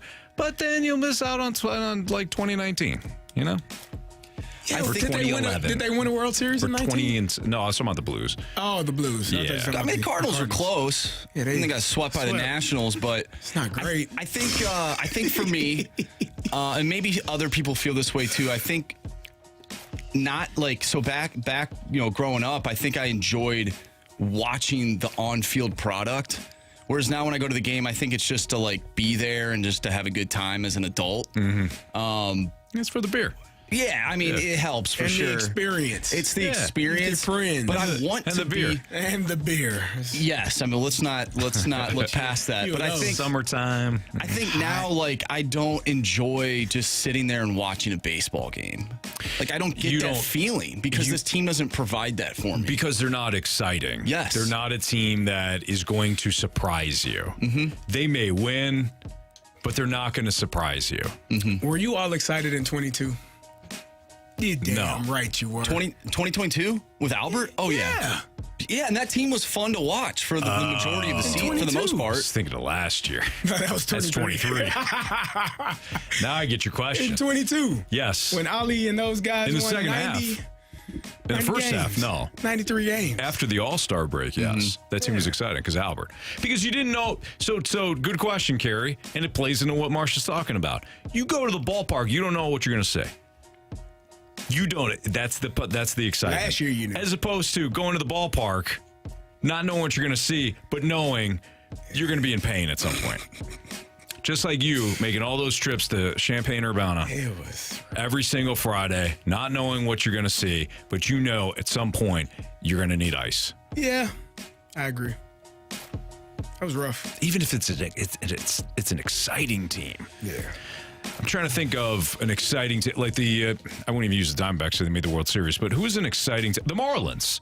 Like, for the 12 fans that show up to the Miami Marlin games, that had to be kind of exciting. Like, man, our team, nobody expected this. This is kind of, okay. Cardinals they rarely do anything that is that exciting. And I think I just want a team that, like, you have confidence, even if they're losing by like 2 or 3 runs late in the game, that team can come back and at least make it exciting. I just didn't feel that last year. No. And the losses that piled up support your thought. Mm-hmm. Okay, we got through one question. It's a new low. It's a new low in the Sports Six Pack. We have never just answered one question. I think it was a good question, though. It was a good question. It obviously went in many different directions. So who sent that in? 314, the 636? Honestly, we've had so many questions since then that I can't even remember. I mean, we have a lot of good questions, though, that are coming through. Well, let's finish this thing. And by finish it, I mean the other 5 questions next on 101 ESPN.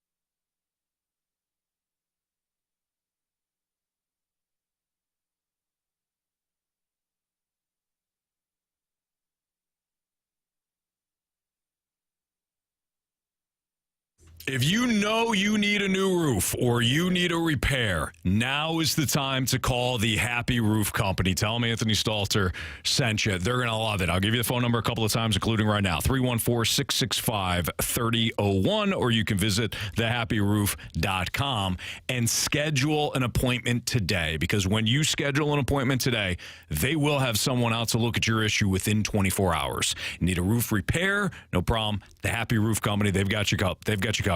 Need an entirely new roof? No problem. They do residential and commercial roofing. They have superior high-end products. 10-year labor warranty on all shingle roofs. Again, 10-year labor warranty on all shingle roofs. And you might think to yourself, well, the Happy Roof Company, they haven't been around a while. No, they've actually been over 50 years in business, combined experience in roofing, siding, gutters. So you know that warranty is going to be great, and the company is going to be there for you to honor that warranty, because that's what the Happy Roof Company is all about. Expert field supervisor, A+ rating with the BBB. They don't chase storms. 100% of their market is in the St. Louis and surrounding areas. Their headquarters right there in Sunset Hills out in South County. Cost-effective solutions on flat roofing and metal roofs. Free estimates with competitive prices. Here's that number again. 314-665-3001, or visit thehappyroof.com. Tell them Stalter sent you.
101 ESPN Sports Center.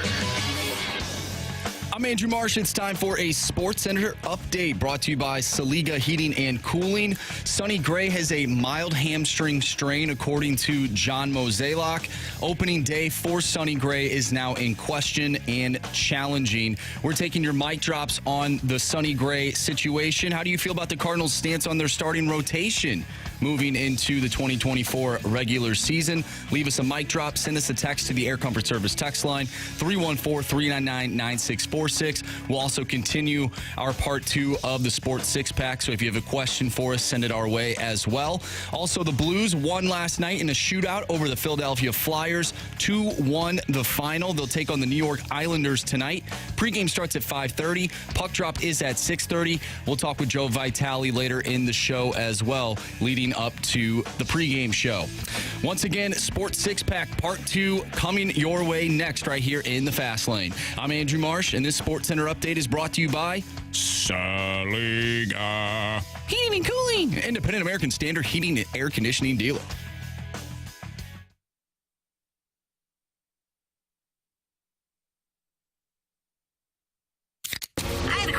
It's time for the Fast Lane to answer your sports questions. I want to ask you a bunch of questions, and I want to have them answered immediately. Asking me all these weird questions. Answer the question. Answer the question. Answer me! The Sports Six-Pack is now.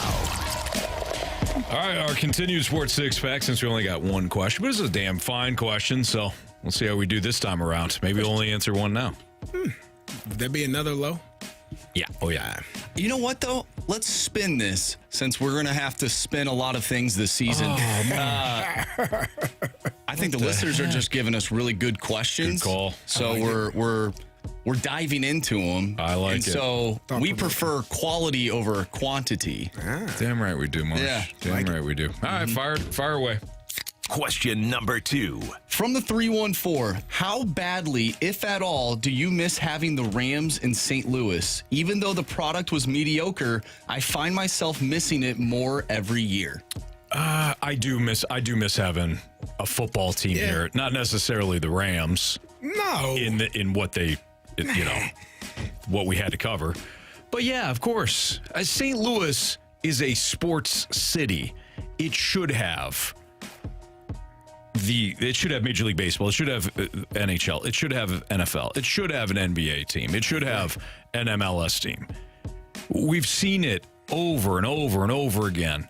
If the team isn't trying to actively move, St. Louis is going to support you big time. Yeah. Especially if you are born and raised in St. Louis. So if it's a born and raised NFL team, yeah, of course. Right now we could be talking about free agency. We could talk about the draft. That is what I miss. That year-round discussion for our team, not necessarily and the Rams. Football is, you only get 17 weeks of it, right? You only get to see 17 games. And so it's like the need for it in that moment, you just wanted to engulf yourself in all of it and be a part of it. Yeah. And I think that is missed. I do miss it, obviously, being able to be around them and see the games and see the players, and how much work is being put in, even though they weren't having success. Didn't seem like it towards the end. The players were working hard. Yeah. It just like things weren't coming together for him. But, you got to see the start of Todd Gurley's career. You got to see Steven Jackson Aaron in Donald. his prime. Aaron Donald. You got to see, Kurt and Marshall and Torrey and Isaac and all of these guys. It just was good and fun to see it and be a part of that. And again, let's clarify here. We're not talking about missing the NFL. We're talking about missing having a football team here, and not the business of the NFL. Oh, no. Yeah, I'm sorry. I'm not talking about the business of the NFL. I'm talking about having an NFL team here to cover year round, because that's what it is. It's year round. I remember my first game. I watched the 49ers play here at the Busch Stadium. And Ken Norton, they were beating the Rams, but Ken Norton punched on the goalpost, and I was like, oh, my God, this is amazing. Yeah. Like NFL, I guess. It's cool. Yeah, it was.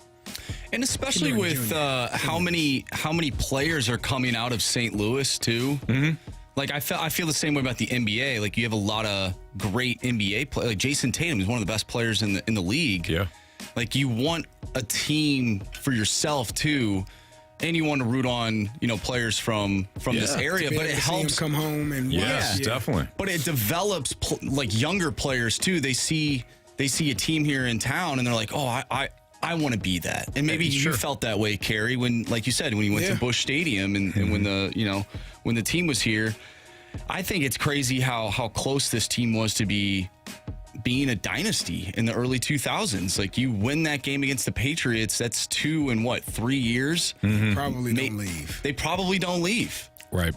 And I was telling you guys, I've been watching the Dynasty, the New England Patriots show on Apple TV, and just how little minute details and decisions went on, like what happened for that team to be there. And I wonder if the same thing happened in the reverse for Mike Martz and the Rams. Yeah, that would be an interesting case study if somebody were to do a documentary on how and why the Rams, the greatest show on turf, fell apart. And we've talked about it a little bit, just kind of the sharing of, like the battle of who deserved the most credit. Who deserved the blame? I mean, you moved on from Everybody. Kurt Warner, and Kurt clearly still had football left in him. He took another team to the Super Bowl. It's a team effort when you win, and it's a team effort when you lose. Some people are actively Unless trying. it's the Cardinals, then you know whose fault that is. I wonder if that era of the Rams, if they not saying like certain players did, but as a whole, got a little arrogant. Well, I do think you have to fight complacency. Yeah, we saw that a little bit, I think, and they weren't good enough either. But the Giants won a playoff game 2 years ago, had this great run, and instead of adding on to what they had, they kind of got complacent. There are teams this upcoming season that are going to have to fight that as well. For example, can you fight if you're the Texans? Can you fight that? Can you fight being complacent? You're a year ahead of things. Maybe even the Lions. Can you fight that complacency? Can you still have that hunger to get back there? Those are the teams that are legit. I agree. Question 3, please. Question number 3. From the 314, how do fans of an organization show their outrage about this front office? How do we get them to wake up? You got to stop going. That's a tough thing to do. It is a tough thing because you want to support. Yes. You want to watch. You want to be there. You want to see the team succeed. But at some point, you have to make a decision that this ain't it. Right. And this ain't getting it done, and this is not good enough. And the only way is to hold them accountable and not show up. Because they can't make money off parking and tickets and concessions, Ballpark Village being filled, and all of those things that drive revenue. Yeah. Then they probably have to look at it and say, maybe we should do something differently. Or they just stop spending. They start spending less money, and the product really stinks. They might, but how do you impact real change? You start messing with somebody's money. No question. So, I could tell you a way that some people think is the way, but it's not. You're naive. I'm sorry to say it that way, but like I saw a couple of people attacking. And attacking is a bit strong, but kind of trying to hold Katie Wu accountable and some of the other St. Louis media accountable for not asking Mo why he's not signing pitchers following the Sonny Gray trade.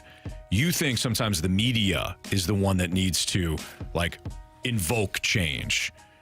I guarantee you, Mo and the rest of the front office for the Cardinals does not care what the bozos on this show or this station have to say. I guarantee you. What? They will not change. You could yell at me all you want to hold Mo accountable. I can do so. It won't matter. You matter as a Cardinals fan. You with your money not going through the turnstiles, or you not investing in season tickets, or you not investing in a TV subscription to it. As hard as it might be, if you want to invoke real change, if enough people do that, and all of a sudden the DeWitt's money starts to be impacted, that's the only time you're going to feel real change. 3 million fans a year, correct? Yes. That's what the number is? So if it was down to $2 million? Is that enough change? Hey, man, you see enough empty red seats in You June? saw a lot last year. In June as opposed to August? I still don't think they'd change, though. I think they'd probably go to a smaller type model, like what we see with some of the lower spending teams. But wouldn't that be change anyways? Not in the direction that the fans want it to be. Not in the direction the fans want, but all we care. But here's the reality, right? All we care about is winning. We don't care how you do it, just win. Right, but they can't even get that right when they are spending. They spend ish. This, pardon my rant on this, but I think part of the issue for the Cardinals is that they don't. They're caught in the middle constantly. Yeah. We'll spend ish. We'll invest in our scouting ish. I think there's actually a lot of advantages if you're the Rays, knowing that you can't spend.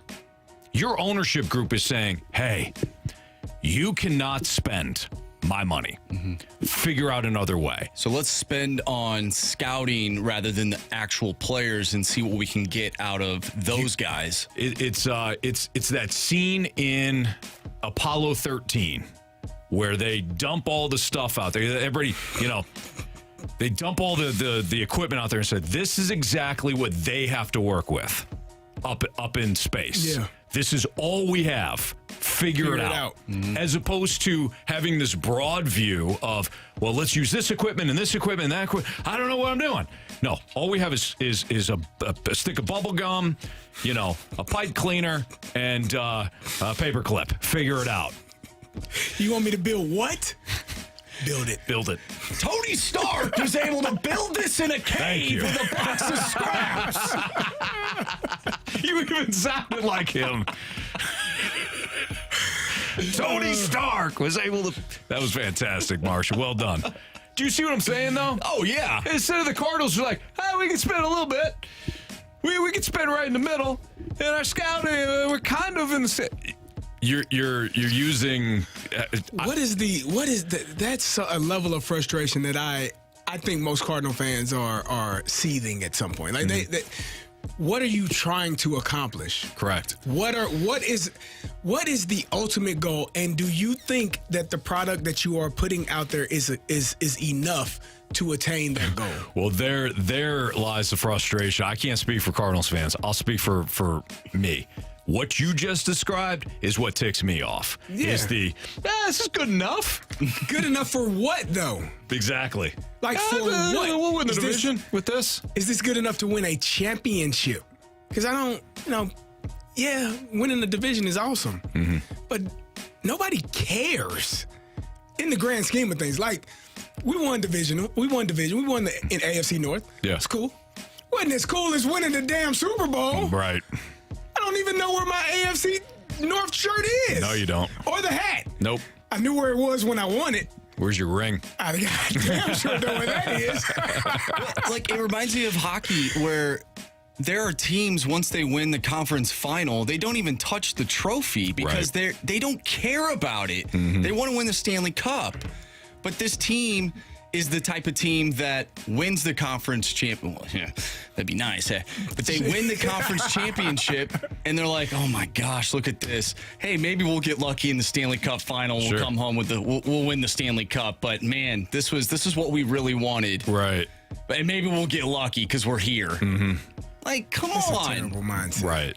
It's okay if it's 2019 and you're playing with house money. Yes. If the Arizona Diamondbacks won it all last year, that's okay. Like, okay, you did not see it coming, right? Early.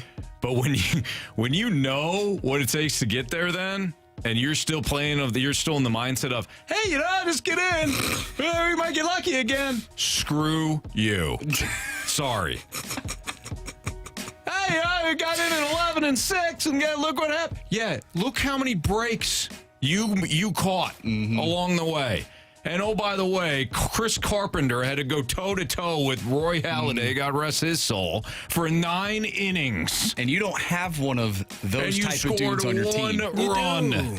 He got hurt the other day. Oh, come on. Think of Don't you put Chris Carpenter in the same You signed him for that statement purpose. as Sonny Gray? You signed him for that purpose. Carey. To face off against Carey, a Doc Holliday. no. Come playoff time, should that moment arise.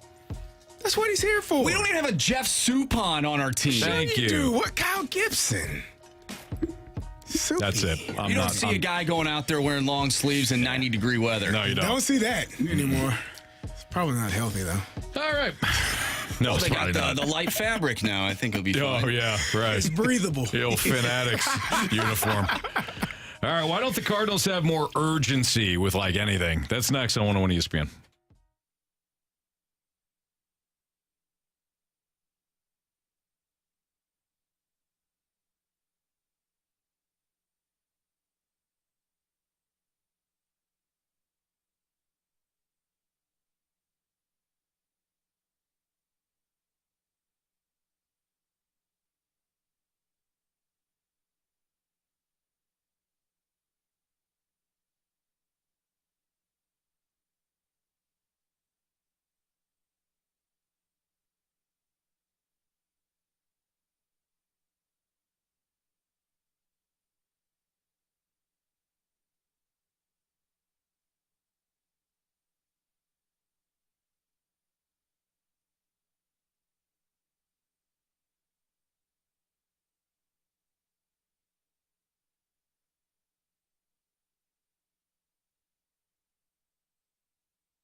kind of just had this conversation, but why don't the Cardinals have more urgency? It's not just with their pitching staff. It's not just that Sonny Gray goes down, and we know beyond a shadow of a doubt that they won't reach out to Jordan Montgomery or Blake Snell to sign them. It's about just not having urgency when it comes to building a championship caliber roster. And by the way, there were some people that did tune in as we were having our fake press conference that may or may not have believed that Jordan Montgomery is now a Cardinal. You know what? I would apologize, but that's on you. You know damn well that the Cardinals are never going to do anything that proactive. And if you're being honest with yourself, accept responsibility for having that thought and say, shame on me. Mm-hmm. I knew the Cardinals would not sign Jordan Montgomery or Blake Snell. Why, Marsh? Because they don't have any urgency. Good point. Like ever. Well, no? No. Okay. You said it. Right, Carey? You're not wrong. Don't they go up to the line and say, we're good. We're fine. We've done enough.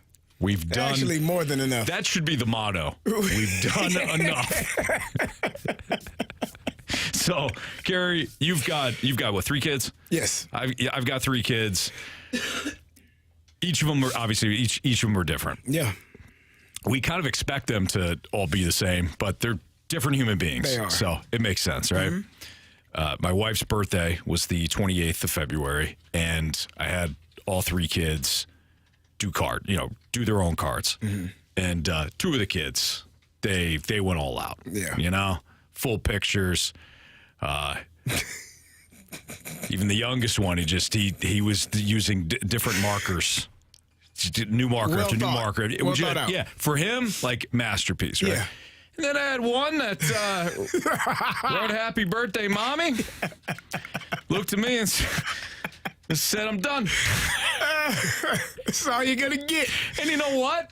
Had I not pushed him to, I don't know, draw another picture, do something outside of just a black marker, happy birthday, Mommy, Kristen would have been just fine with it because it came from the kid, and hey, this is really nice, right? Yeah. That's how I feel the Cardinals operate. Like, I'm just gonna put happy birthday, Mommy, on this thing. I have fulfilled my obligation to you, Cardinal fan. Here you go. And the Cardinals aren't Batman either, so and they're not Batman. They don't have that going for them. No, exactly. Well done, Marsh. Deductive reasoning led you to which kid that was. But that's kind of how I feel about the old Redbirds. They're not going to put in any extra effort to make sure that the roster is sewn up. This is kind of, I don't want to say your fault, but you have stated this.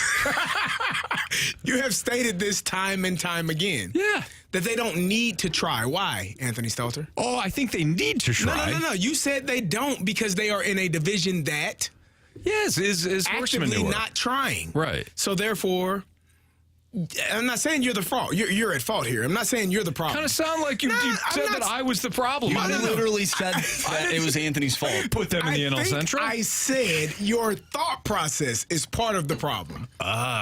Because you think how they think. I do not think how they think. Yeah, you do. You basically said it. I think it's a shame. I think it's awful but you what they do. Understand it because of the division that they're in, because all the other teams. At least you can correct me if I'm wrong. I'm calling them out for it. At least 3 teams in the division aren't trying each year. Correct. There you go.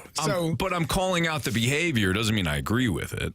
But if that's if no one else is trying, you want me to give 100% when I can give 85 and still win? I know you're not talking like yourself, because Carey Davis, I know, is going to give 110% no matter what it is. I will. Yeah. But if I can save some energy, especially as tired as I've been the last couple weeks. Do you need these glasses? Do you need these glasses? How you're talking? Yeah, okay. Because this is not Carey that's talking. Marsh, fire it up. Listen here, Anthony. At St. Louis Cardinals LLC, we have done the job that needs to be done. I don't understand. Sonny Gray gets injured. People get injured every day. You know, there's plenty of other pitchers that have gotten hurt in spring training. We're not talking about them, are we? We're talking about Sonny Gray. And we're talking about practice. And we are going to be ready for what? The regular season. We told you that is a mild, not major, hamstring strain, which was the best news we could have gotten because it could have been worse. It could have been a lot worse. He could have been out for the entire season, but he's not. He'll be back ready to roll before you blink of an eye. And you won't even notice that he has missed. Are you watching? Are you sitting at home watching every spring training game? No, Anthony, you're not. You know why? Because it's practice. They're practicing for the real thing. And when the real thing hits, you know who'll be there? Sonny Gray will be there. So you don't worry about it. We got our guys. We're going to win the division because that's our motto: win, get in, and win. And we're going to win the division. And then we'll see where the chips may fall from that point on. Because at that point, it's anybody's game, right? Anybody can do anything. How'd the Dodgers do last year? Not great. How about the Braves? Made it to the pennant. How did they win did they win the World Series? No, the Rangers did. So we all, other than the Rangers, were losers, essentially. If you want to look at it from that standpoint, I think that's right. I felt more like more loserish though than I'm sure other fans did. That last place finish in the worst division in baseball. Would you have rather made it all the way there? Yes. And been the Arizona Diamondbacks and fall short? No question. Or would you have rather have been done and been able to get your offseason together and work on the things that you needed to work on as we did last season? That's what that was. Cardinals take it a Game 7. Yeah. No. Cardinals LLC. We definitely feel that we would rather lose in the World Series. Well, that's your opinion, and you're not right, okay? What is right is what we did. We had a season, wasn't our greatest. We took a step back. Now we take, tomato.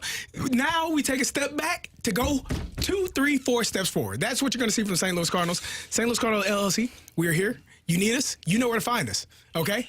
We're going to answer all calls, any questions. We're not running or ducking or dodging anything. We're going to win in 2024 with Mason win. There you go. Oh, wow, he landed it. Okay. Yeah, I don't feel great any either. better than you know I did what? 15 minutes ago. Let's just play the Gauntlet and see where it goes. That's next on 101 ESPN.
4 warriors, 4 categories, 1 challenger.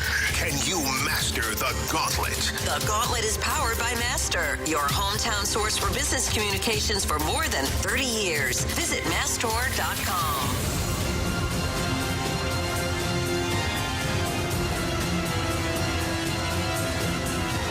404, your time check is brought to you by Clarkson Jewelers, an officially licensed Rolex jeweler with Carey Davis. I'm Anthony Stalter, Andrew Marsh here. And we welcome in Tim to the Gauntlet. What's up, Tim? Hey, how's it going, guys? Good. How are you? Doing pretty well. Ready to play. Is this your first time? You got a first timer here? It sure is. Let's see how it goes. Well, welcome to the show. Tim, would you like to take on Andrew Marsh, Carey Davis, or me today? Let's go with you, Stalter. Hey, Tim. All right. Good luck to you, buddy. Hope you like hockey. Thank you very much. Well, Tim, we are waiting for Mr. Stalter to go into the cone of silence as he eats on his PB&J sandwich. So, any topic you're looking for in particular? Kind of open to all of them. Sometimes I hear you guys with those geography questions on random. I feel like that could be our bread and butter, but we'll take what it gives me. Well, tell Marshy to spin that wheel and let's see what you get. All right, Marsh, spin that wheel.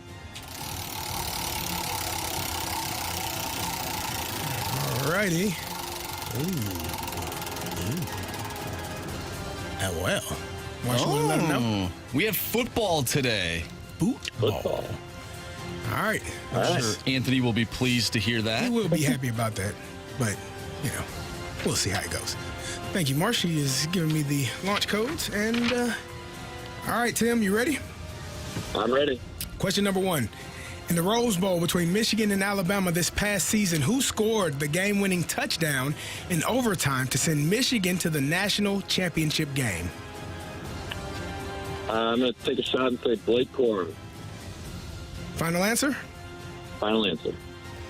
Question number 2. Aside from that loss against Michigan, the one other Alabama loss last season was to which team?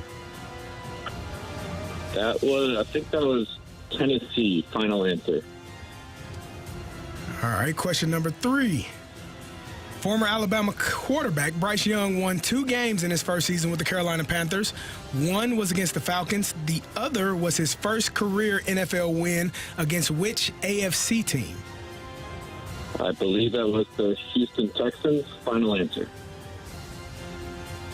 Question number 4. Who led the Panthers with over 1,000 receiving yards last season? Let's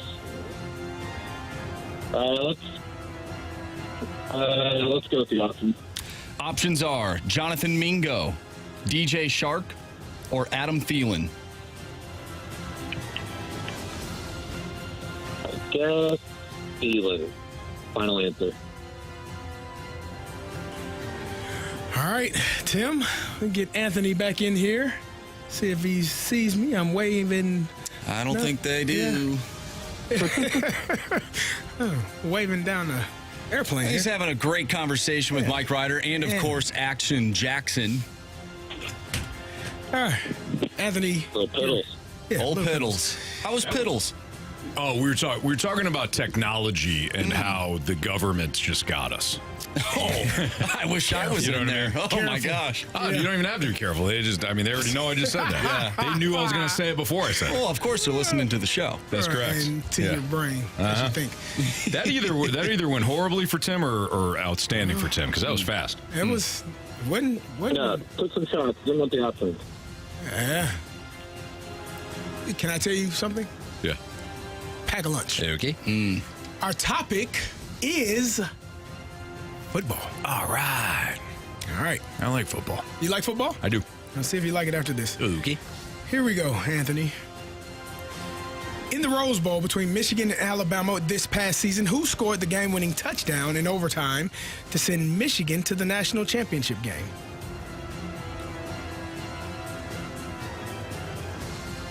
Who scored the game-winning touchdown for Michigan? Was it Blake Corum? You have to tell me. I don't know. Can I have the options? I want to see if this rings a bell here. Is it Blake Corum, Son of a... J.J. McCarthy, Roman Wilson.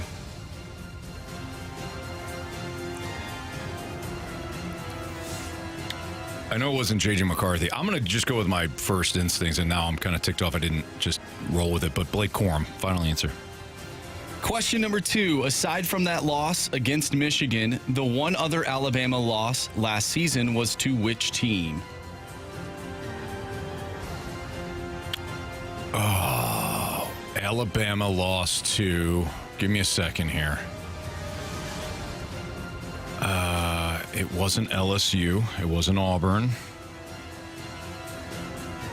It wasn't Florida. Oh, it was Texas. Texas, final answer. It was earlier in the year. Man, I would have been ticked. Texas, final answer. Former Alabama quarterback Bryce Young won 2 games in his first season with the Carolina Panthers. One against the Falcons. The other was his first career NFL win against which AFC team? Houston Texans, final answer. Final question. Who led the Panthers with over 1,000 receiving yards last season?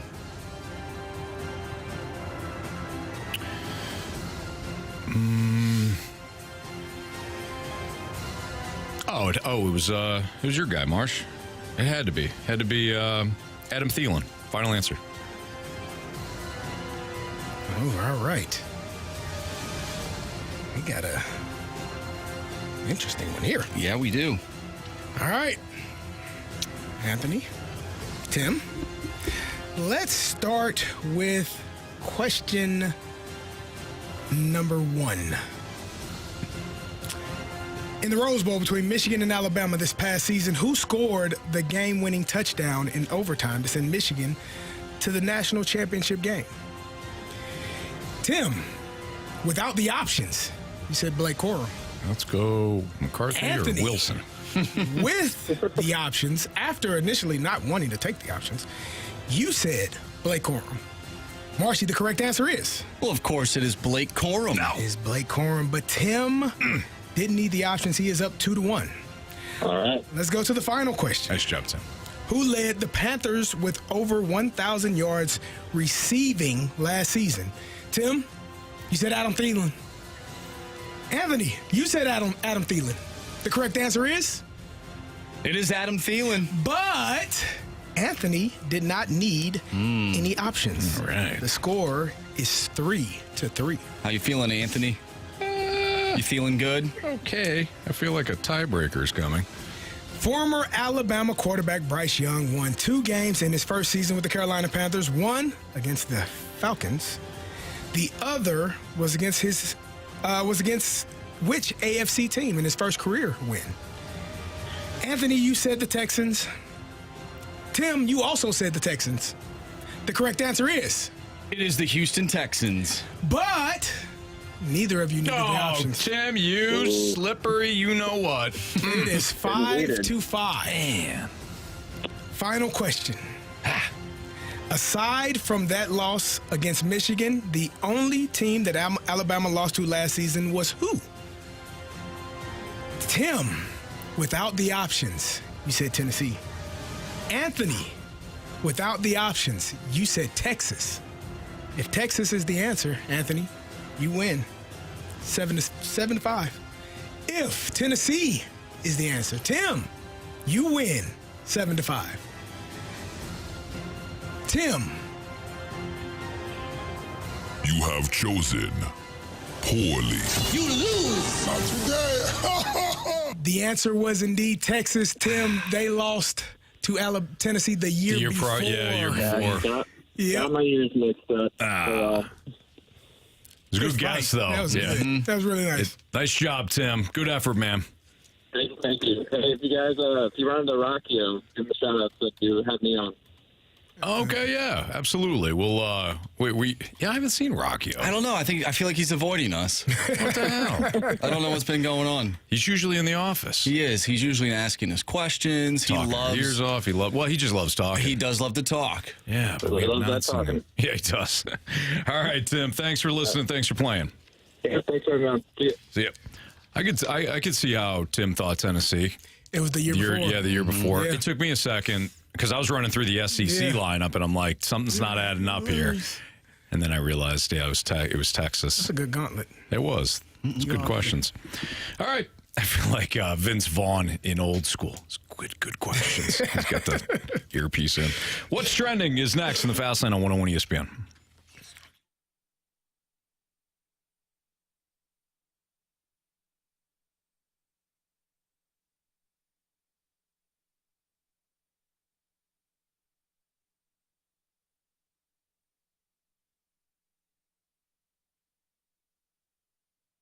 If you need a new ride, you need a new car, or you're in the market for a pre-owned vehicle, maybe it's not just for you. Maybe it's for somebody that is just starting to drive, and you want a great, affordable vehicle that you can finance and feel that it's reliable and safe, and it's got a great warranty.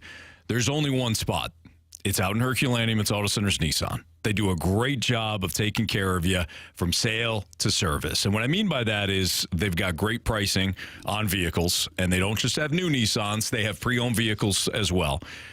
But they'll finance the vehicle for you, whether you have good credit, great credit, or kind of shaky credit. They'll still finance the vehicle and a monthly payment that it's affordable, you'll feel great about, and they'll put you in a ride that is safe and reliable and give you a lifetime complimentary warranty as well. That's on all new Nissans. It's on pre-owned vehicles, complimentary warranty when it comes to Auto Centers Nissan Herculaneum. So if you're in the market for a ride, and again, maybe it's for a first-time driver, and you're looking at an affordable car or SUV, monthly payment that's within your range, you got to go check out my friends at Auto Centers Nissan Herculaneum. Tell them Stalter sent you. Start tonight at AutoCentersNissan.com.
It's time to find out what's going on in the sports world with What's Trending Now. Brought to you by Goodwill. Donate a car and get tickets to the St. Louis Cardinals.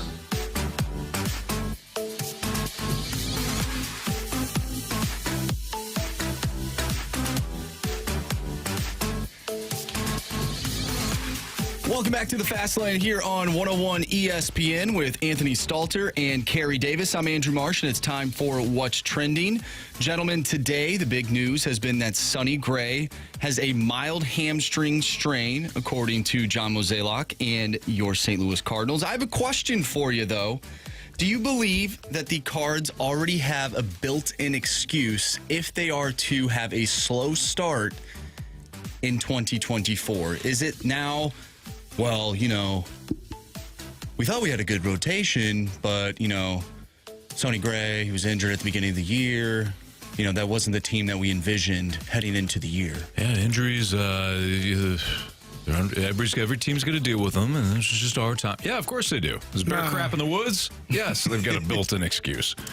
They think they do. Fans won't buy it. I don't think so either. I mean, they, like I said, maybe they do, but there really is no built-in excuse when there are two really good, viable starters that are still out there. Right. And, great point. And if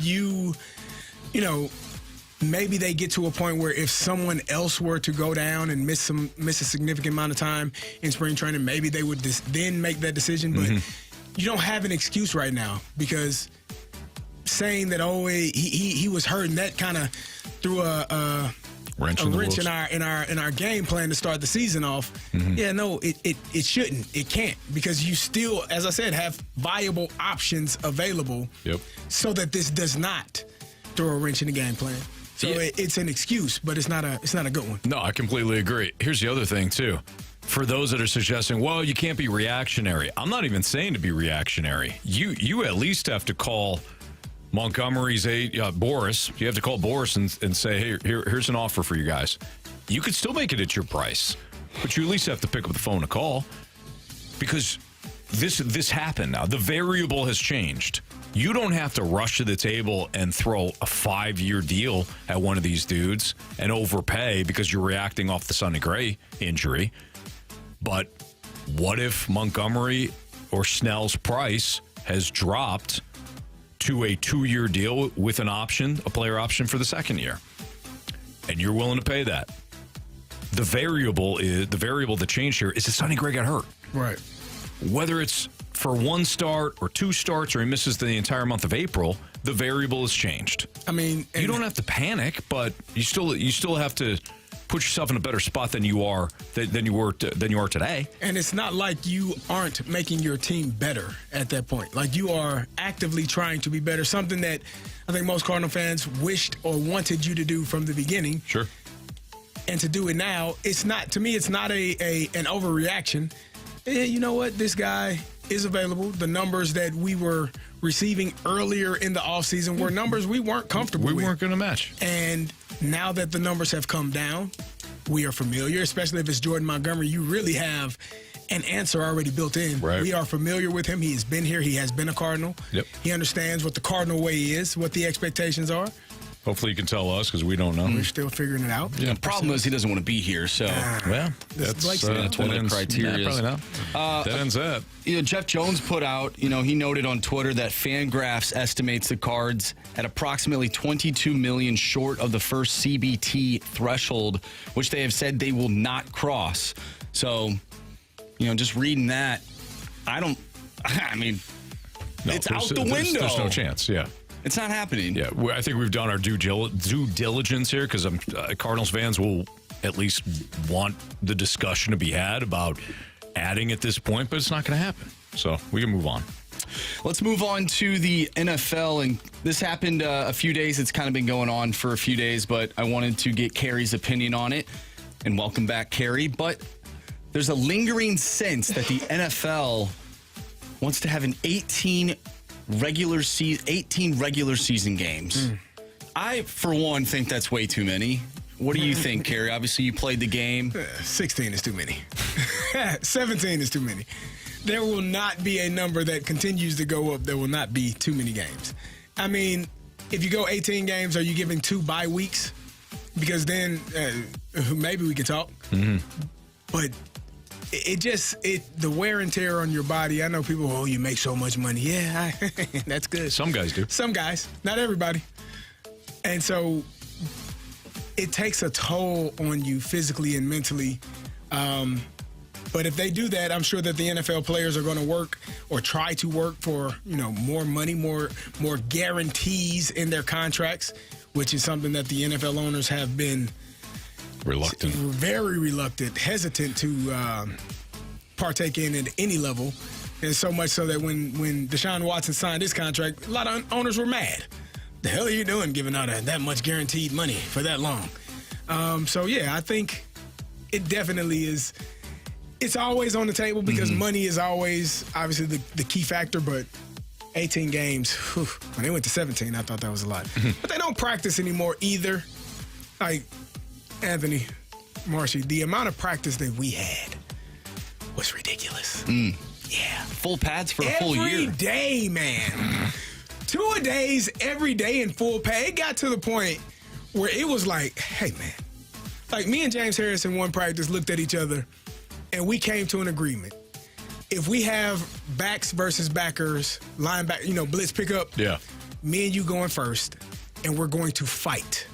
And we're going to go through the drill, and I'm going to tackle you. I'm going to hit you. You tackle me to the ground. We're going to physically fight each other because that's the only way this man is going to allow us to get out of this drill. He will not let us go out and get out of this drill unless somebody kills someone. So let's do it. And we came to an agreement. And fortunately, the craziest thing, we didn't have that drill that day. It's like he knew. We made our mind up. If we got back versus backers today, we fighting. Cool. Like, I'm gonna hit you, you hit me, we go to the ground, and we try to kill each other until they pull us off. Like, it was premeditated. Yeah.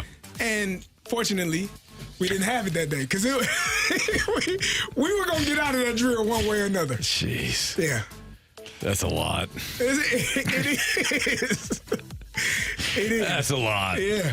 So that's part of it. But like I said, they don't have that amount of practice. Like putting those pads on every single day, getting an hour and 45 minutes of sleep before putting the pads back on again. That was a different type of mindset. Yeah.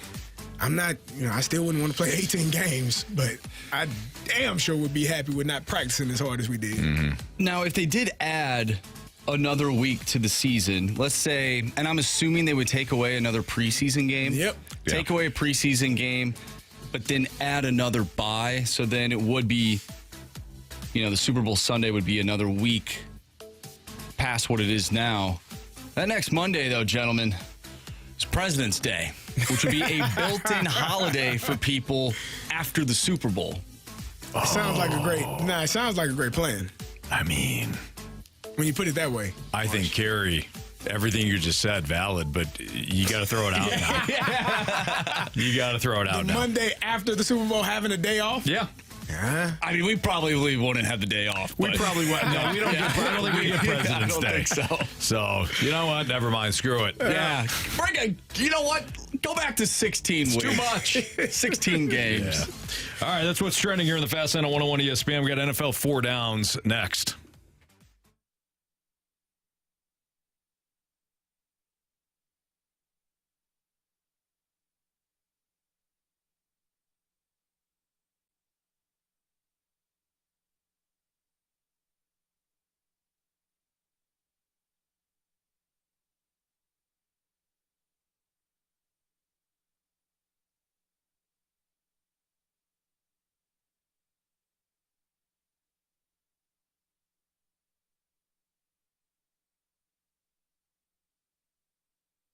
Hey, if you need new tires, but you're worried about spending your entire tax refund on it, don't worry, because I've got a solution for you. It's my friends at R&R Tire Express. Tax time, it's deal time. And the R&R Tire Express team, they're matching payments all month long. That means when you pay 1 week, they'll pay 1 week, all on new tires, wheel installs, and that goes through the month of March. When you pay 2 weeks, R&R Tire Express, they'll pay 2 weeks. You get the idea. And the R&R Tire Express team, they offer flexible payment options plus peace of mind coverage that includes free tire install, free rotations, free flat repair, and much more. Everyone's approved as well. So if you're concerned about where your tax situation is or your credit card situation, your debt No problem. They got you covered. Everyone approved. No credit needed. Want new wheels? Need new tires? Great. R&R Express, they've got you covered. Get your name in their books right now by calling 1-833-ROLL-NOW. Again, 1-833-ROLL-NOW, or visit rnrtires.com. You can request a quick quote while they're matching payments on all new tires and installs throughout the month of March. Again, that's R&R Tire Express. Tell them Stalter sent you.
ESPN Sports Center. I'm Andrew Marsh. It's time for a Sports Center update driven by Johnny Londoff Chevrolet and Johnny Londoff Autoplex. Sonny Gray has a mild hamstring strain, according to John Mozeliak. Opening day for Sonny Gray is now in question, and we've been talking about that throughout the whole show. If you've missed anything from today's show, make sure you go to 101ESPN.com or check out the free 101 mobile app. Just head to the podcast page. You'll find all of our interviews and full shows there, and it's all brought to you by Dobbs Tire and Auto Centers. We'll talk with Joe Vitale in the 5 o'clock hour, talking about your St. Louis Blues as they defeated the Philadelphia Flyers last night 2-1 in a shootout. They'll take on the New York Islanders tonight with the pregame starting at 5:30. Puck drop is at 6:30, and you can listen to that right here on 101 ESPN. We're going to dive into NFL 4 Downs coming up next. I'm Andrew Marsh, and this Sports Center update is driven by Johnny Londoff. Find your roads and shop 24/7 at londoff.com and londoffautoplex.com. Are you kidding me?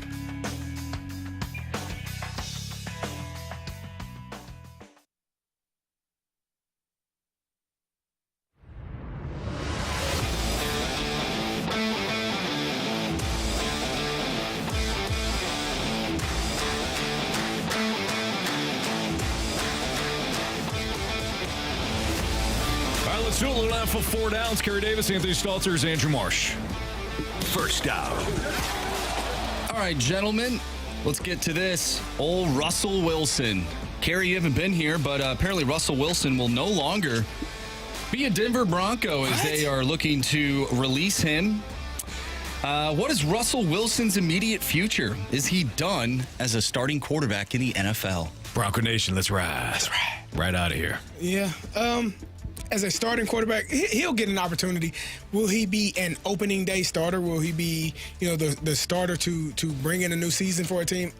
I don't think that's the case. I mean, the Atlanta Falcons are possibly looking for a quarterback if they can't. Well, get they're looking for a quarterback. I'll give you that. But no, he's a quarterback. He they're plays looking. the position. And he won't cost much because the Denver Broncos have to pay him $39 million. Yeah, but Carey, they're looking for a quarterback. Yeah, he's a quarterback. He plays the position. He was on a Hall of Fame track at one point until they decided to throw the ball at the goal line and not hand it to Marshawn Lynch. That should tell you everything. That should tell you a lot. And he'll be paid the league minimum once he goes to another team? Yep. More than likely. Probably. And then that offset, if it's like $1.2 million, that'll just... The Broncos will be paying 37.8, whatever that is. $85 million of dead cap money the next 2 years. He's going to be a Viking. The fact that they decided to go that route to say, you know what, the hell with the money, I don't know what's worse. I don't know that it's worse that they just said the hell with the money and we don't want this guy around. Because to me, it's not like he's a terrible person. Nah, I don't know him. Yeah, he might be goofy. He's just a goofball. Just different. But everybody in the NFL locker room is different. You have different people. Nobody is very, very rarely do you have people that are exactly the same. Mm-hmm. So you deal with the personalities but to just say we're going to pay you to go away, I thought there was no way in the world that he would not be on the roster for the Denver Broncos this fall. Yeah. He's going to be a Viking. Well, where's your guy Kirky going? Oh, he's going to go to Anthony's team. We're just going to trade quarterbacks. Oh. Well, no, we won't trade quarterbacks. I don't want any of the quarterbacks that were on your team. But Desmond Ridder. No, I'm fine. But he, from at least what the odds makers are saying, that he's probably going to be a Russell will Falcon. Probably be the starter. I mean, you guys started like 5 guys last year. He's better than. Well, that's what I'm saying. If you have league minimum, you got to pay Justin Jefferson. You got to pay Neil Hunter. You're not paying Kirk. A league minimum quarterback for a guy that won a Super Bowl. Now, I know it's been a minute, but he won a Super Bowl. I could totally see them bringing him in, drafting a quarterback. Minnesota and Atlanta are going to be connected big time this offseason. So here's how this goes. You're right. You're going to sign Russell Wilson. Veteran minimum deal. Mm-hmm. Old Kirky, Sam Bradford Cousins is going to Atlanta. And Minnesota will trade up with Atlanta to the 8th spot to take the one and only national champion J.J. McCarthy. Oh, wow. We're going to have J.J. McCarthy and Russell Wilson. That's correct. On the team. Yeah. And I am going to lose my mind for the next year. You're going to love it. Possibly 2. You're going to love it. Division.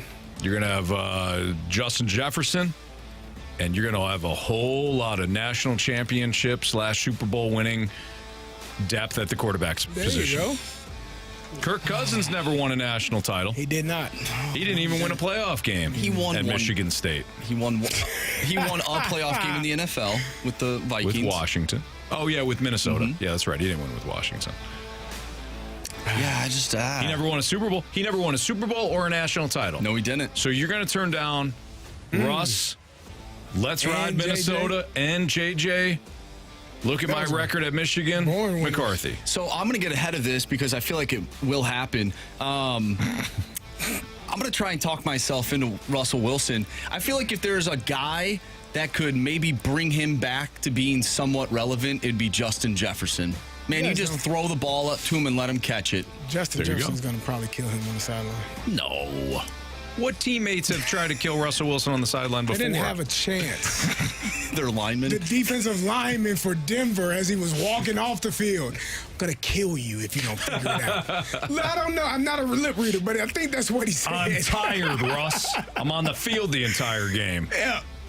I'm going to destroy you. Yeah, so Russell Wilson is going to be a starter, and with Marshy's Minnesota Vikings. Probably. Let's ride. That's right. Let's skull, Viking Nation. Oh, God. Oh, man, that makes my ears cringe. I'll see you at the bank. Let's skull. Let's go. Oh, God. All right, I can see it now. I kind of want it to happen. No, please don't. You know what? Yeah, and then you and Kirk, you guys can. Yeah, you Kirk's guys can gonna win some games down there. Come at on, ATL. man. Kirk's going to win 10 games. They're gonna win go the to the NFC playoffs South. and get beat in the first round. I was gonna say second round. Unless it's the Saints. Yeah, I didn't think about that. He owns the Saints. He does. So, all right. The Athletics' Mike DeFabo reports that the Steelers are not interested in acquiring Justin Fields. If the Falcons are, if they're all in on the better Sam Bradford, I mean Kirk Cousins, then which team trades for Justin Fields? This is interesting. Because what teams, if you think about Washington has the second overall pick. They're going to have their choice after the Bears. Yep. New England's right after them. They're going to have a choice. God, New England would feel like A Justin maybe, Fields team? Maybe. No. I mean, I don't you're think so. drafting third. Drake May and Caleb Williams more than likely gone. I think he's going to go to the Raiders. The Raiders. The Raiders. I think he's going to go to the Raiders, and everybody's going to fall for the hype because they're going to say, now he's got Devontae Adams. Let's ride, Las Vegas Nation. DJ Moore. Exactly. Thank you. Not that, I mean, Devontae Adams is better, but yeah. They didn't throw the ball to Devontae Adams or Aiden O'Connell, I think. He's going to I'd say the Raiders. You think the Raiders? Yep. What if he went to Denver? Well, they're not. They need a quarterback. The hell are they going to do? They got Jarrett Stidham. Yeah, exactly. What the hell are they going to do? They got a draft pick. Late. Well, look, you called Denver. I'm gonna call the Raiders for Fields.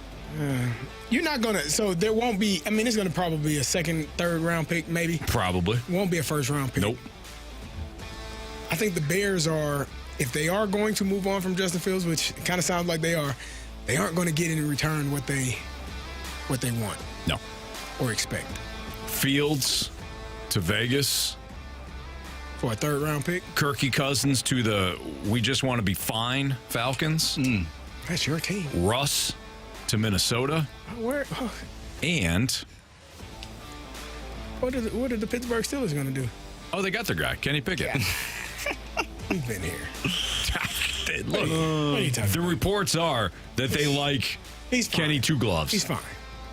He is, yeah, he's fine. I think I read a stat. He's got like 13 touchdown passes in 21 games. You're going to be able to run the ball with Artie.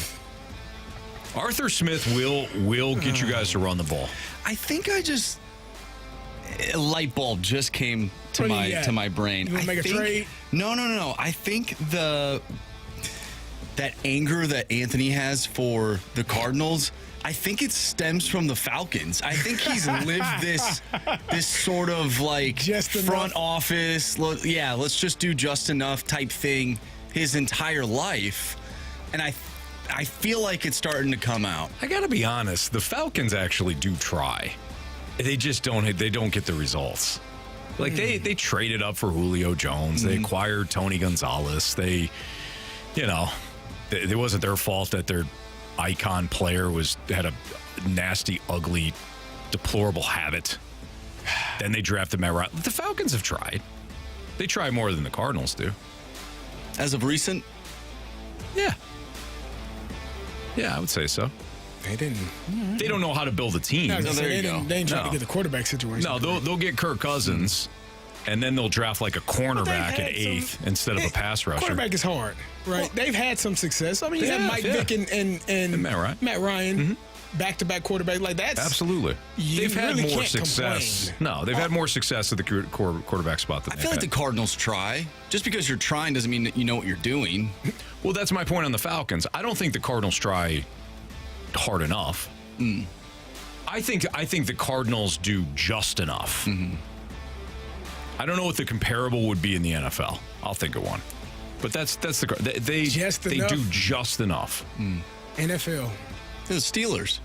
No, we do better than that. I don't know.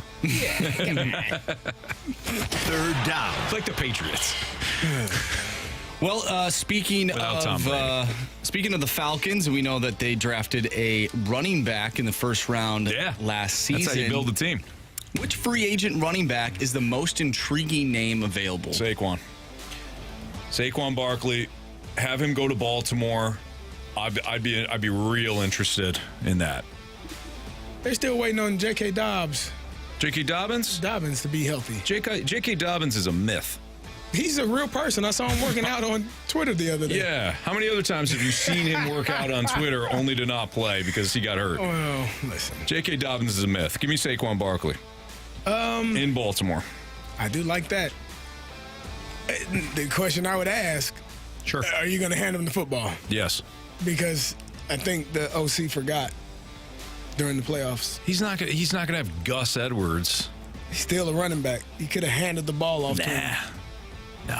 Yeah, I think he should. I think he plays Saquon of Baltimore. I what do about like you? That. Who's your most intriguing running back? I mean, Derrick Henry is obviously a name. Do you think he's more interesting than Saquon at this point in their careers? I mean, as much as we want to believe that Derrick Henry, he's one of those guys that is a machine. He hasn't had an extensive list of injuries. He's always there. You can hand him the ball still 20, 25 times a game. I think he would fit well in Dallas. They need. Yeah, I like that. I'd never liked the idea of letting Zeke go and letting Tony Pollard be your sole running back. I just felt like they were such a great combination working together that you put a lot on Tony Pollard when you said, okay, he's going to be the lead back. He's not really a lead back. Yeah. Just not built for it, in my opinion. But you get a guy like Derrick Henry, and you can run downhill, and you can limit some of the mistakes that maybe Dak is potentially going to make. I would like that. I like that. All right. I think we're a good landing spot for him. We go to Minnesota, too. They're going to need a back. They just let Alexander Madison go after they let Dalvin Cook go. Honestly, both were good moves. I didn't think they should have let Dalvin Cook go. You like Dalvin Cook this past year? He run well for you? He didn't play. Couldn't beat the guy coming off the ACL injury. Play. Yeah, there's a reason for that. No. I don't think Dalvin Cook had a great year in 22. I don't think Dalvin Cook got screwed. I think Minnesota knew it was the end. He would have been better than Madison. Ish. No. Ish. At least he held on to the football. There you go. Let's start there. All right. I think the fourth down question is something about Baker Mayfield. Yeah. Would it be wise for him or for a team to sign him? I think some team's going to make, whether it's Tampa Bay or somebody else, I think somebody's going to make a mistake. Tampa's going to re-sign him. I think they should. Yeah. But some team's going to make a mistake because he's not worth what he probably will get on the market based off of 1 year. What is that, $35 million? Oh, boy. So, yes, I think there's a team going to make a mistake on that. All right, are the Cardinals telling us how unserious they are about the starting rotation? Yes, 100%. We'll tell you why next on 101 ESPN.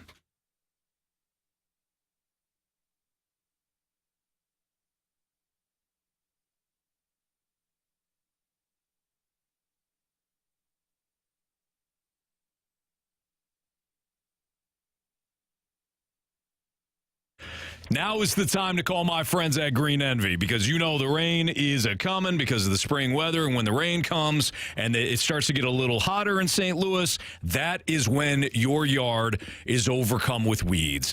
I had that issue about 10, 11 years ago. Now I don't. And I haven't had that problem over the years because anytime I see the weeds sprout up or the crabgrass and my yard's not looking great in March, I know that Green Envy is all over it. And I don't have to worry about going to the hardware store and trying to buy some cheap generic product that's not going to work for Missouri soil, not going to work for Missouri weather, and not going to work for me because I don't know what I'm doing. No, I hire the professionals because Green Envy, they are the best. Locally owned and operated in in St. Louis. They've been in St. Louis, in fact, for well over a decade now. They only use products, in fact, that are formulated for our Missouri weather and turf types. They know that with the rain coming, you need to be on top of spraying for weeds because they will explode when the temperatures warm up. Crabgrass going to be another big problem again this year. They get a massive amount of calls just on the crabgrass alone because they handle crabgrass fantastic. They lay, and crabgrass, look, it can lay dormant, and then it pops up.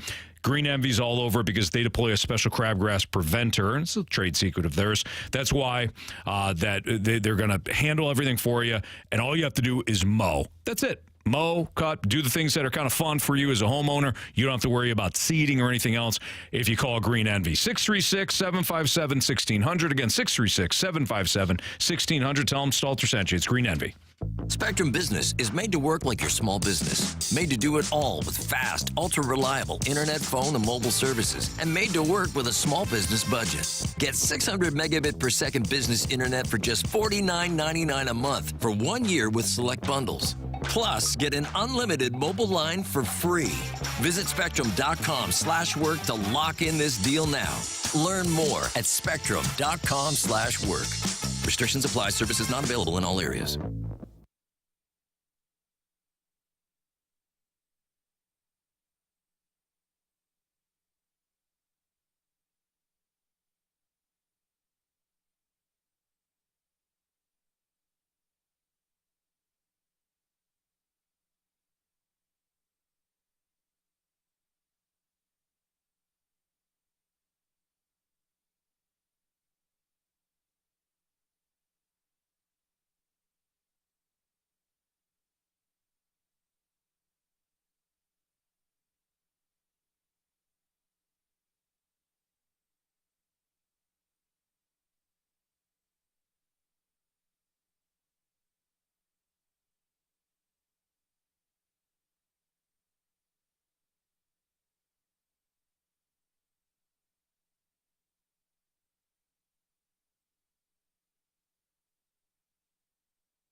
Morning people wake up for peace and quiet.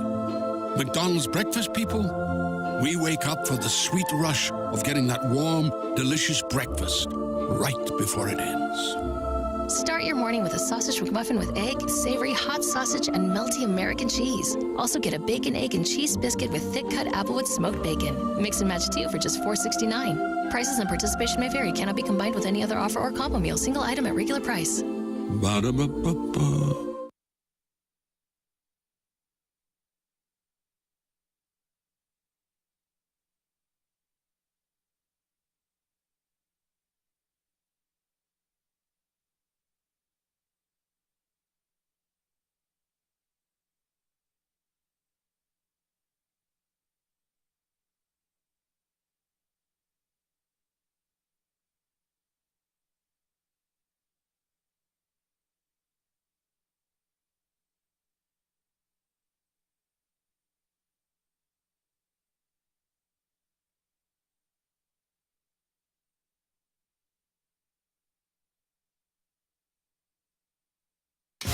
ESPN has your chance to win free tickets to Dan and Shay with special guests Jake Owen and Dylan Marlowe. On Saturday night, July 20th at Hollywood Casino Amphitheater. Tickets for Dan and Shay just went on sale, but we've already got your chance at the free ticket hookup. Get entered to win those free tickets now, either at 101ESPN.com or on your 101 mobile app.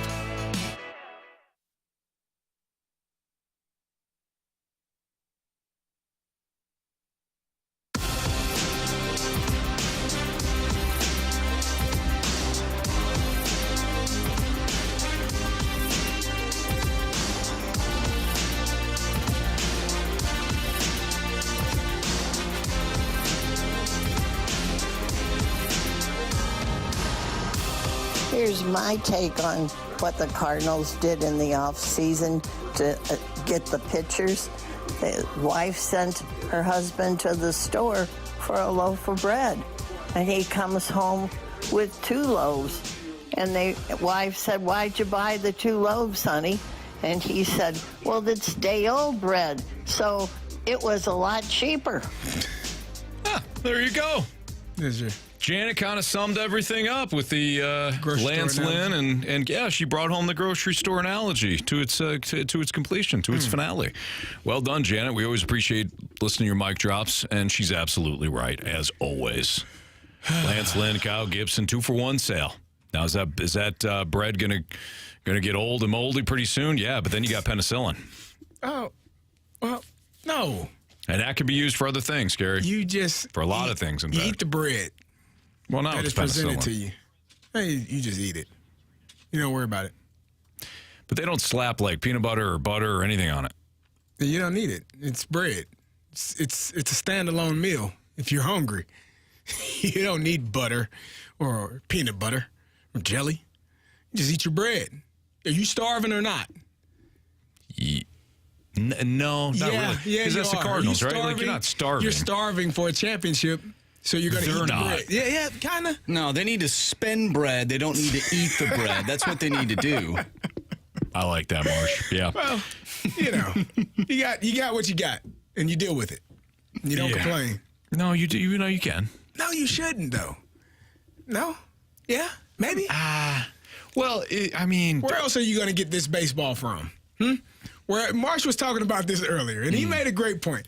If the Cardinals if there was another baseball team in town... Oh, yeah. To put pressure on the Cardinals, where else are you, sir, going to get your baseball from here in St. Louis? Nowhere. You know what you're going to do? You're going to shut your mouth. You're going to eat your stale, day-old bread, and you're going to show up and watch the Cardinals. When did the Cincinnati Reds owner show up? I'm just telling you what you're going to do. You're going to eat this day-old bread because you know why? Because you're starving for baseball here. You know what I'm going to do? I'm going to take my money, and I'm going to go watch the boys in their boots on the pitch. Yeah, but you're not. I'm going to watch a match after. I'm going to watch the... You going to watch a couple of games, matches? I'll watch the Houston Dynamo get rocked by City. I'll watch the old KC FC team come in here. San Antonio Thunderbirds.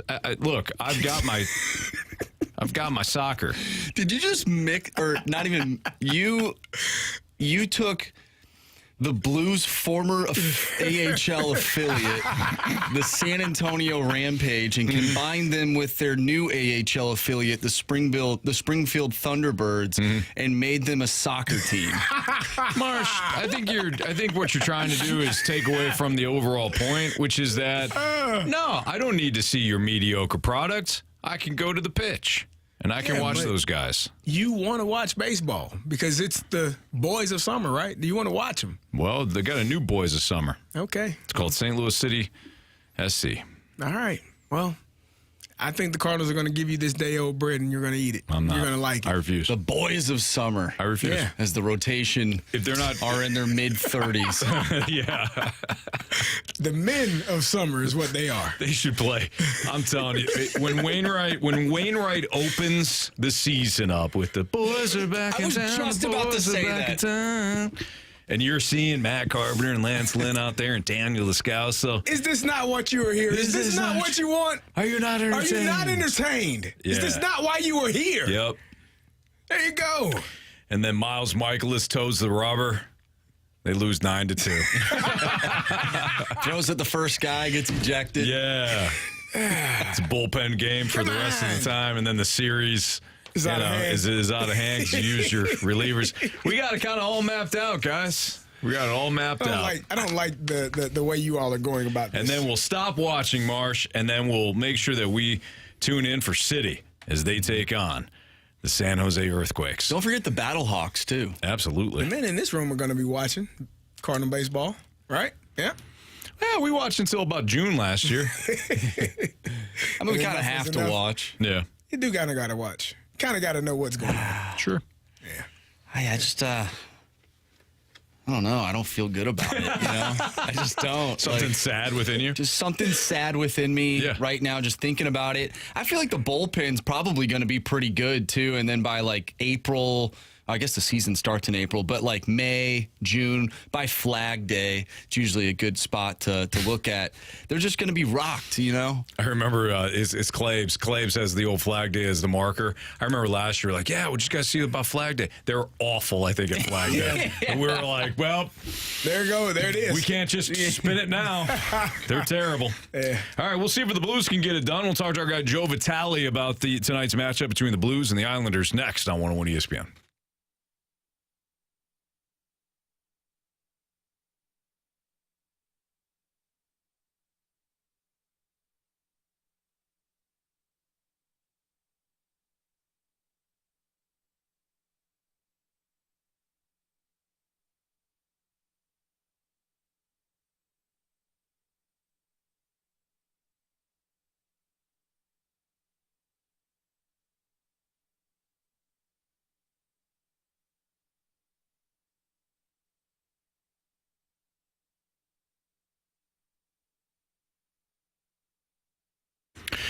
With Easter coming up, I know that the Missouri Athletic Club, they're going to have probably an event where the kids can go out there and they can search for Easter eggs. And the Missouri Athletic Club, they have events for families all the time. And I enjoy bringing the family down there, whether it's a certain event like the Easter or maybe meeting Santa Claus or, Mother's Day brunch, something like that. They always have something going on for the family. And, of course, I love just being involved in the Missouri Athletic Club when it comes to working out and getting everything I need down there for a business standpoint, getting something to eat, date nights, things like that with the wife. It's a great spot. It's my MAC, the Missouri Athletic Club.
Joey Vitale views things a little differently. Just imagine how he looks at hockey. Whoa! This is The View from Vitale, brought to you by Scott Lee Heating Company, a proud Mitsubishi Electric Elite contractor.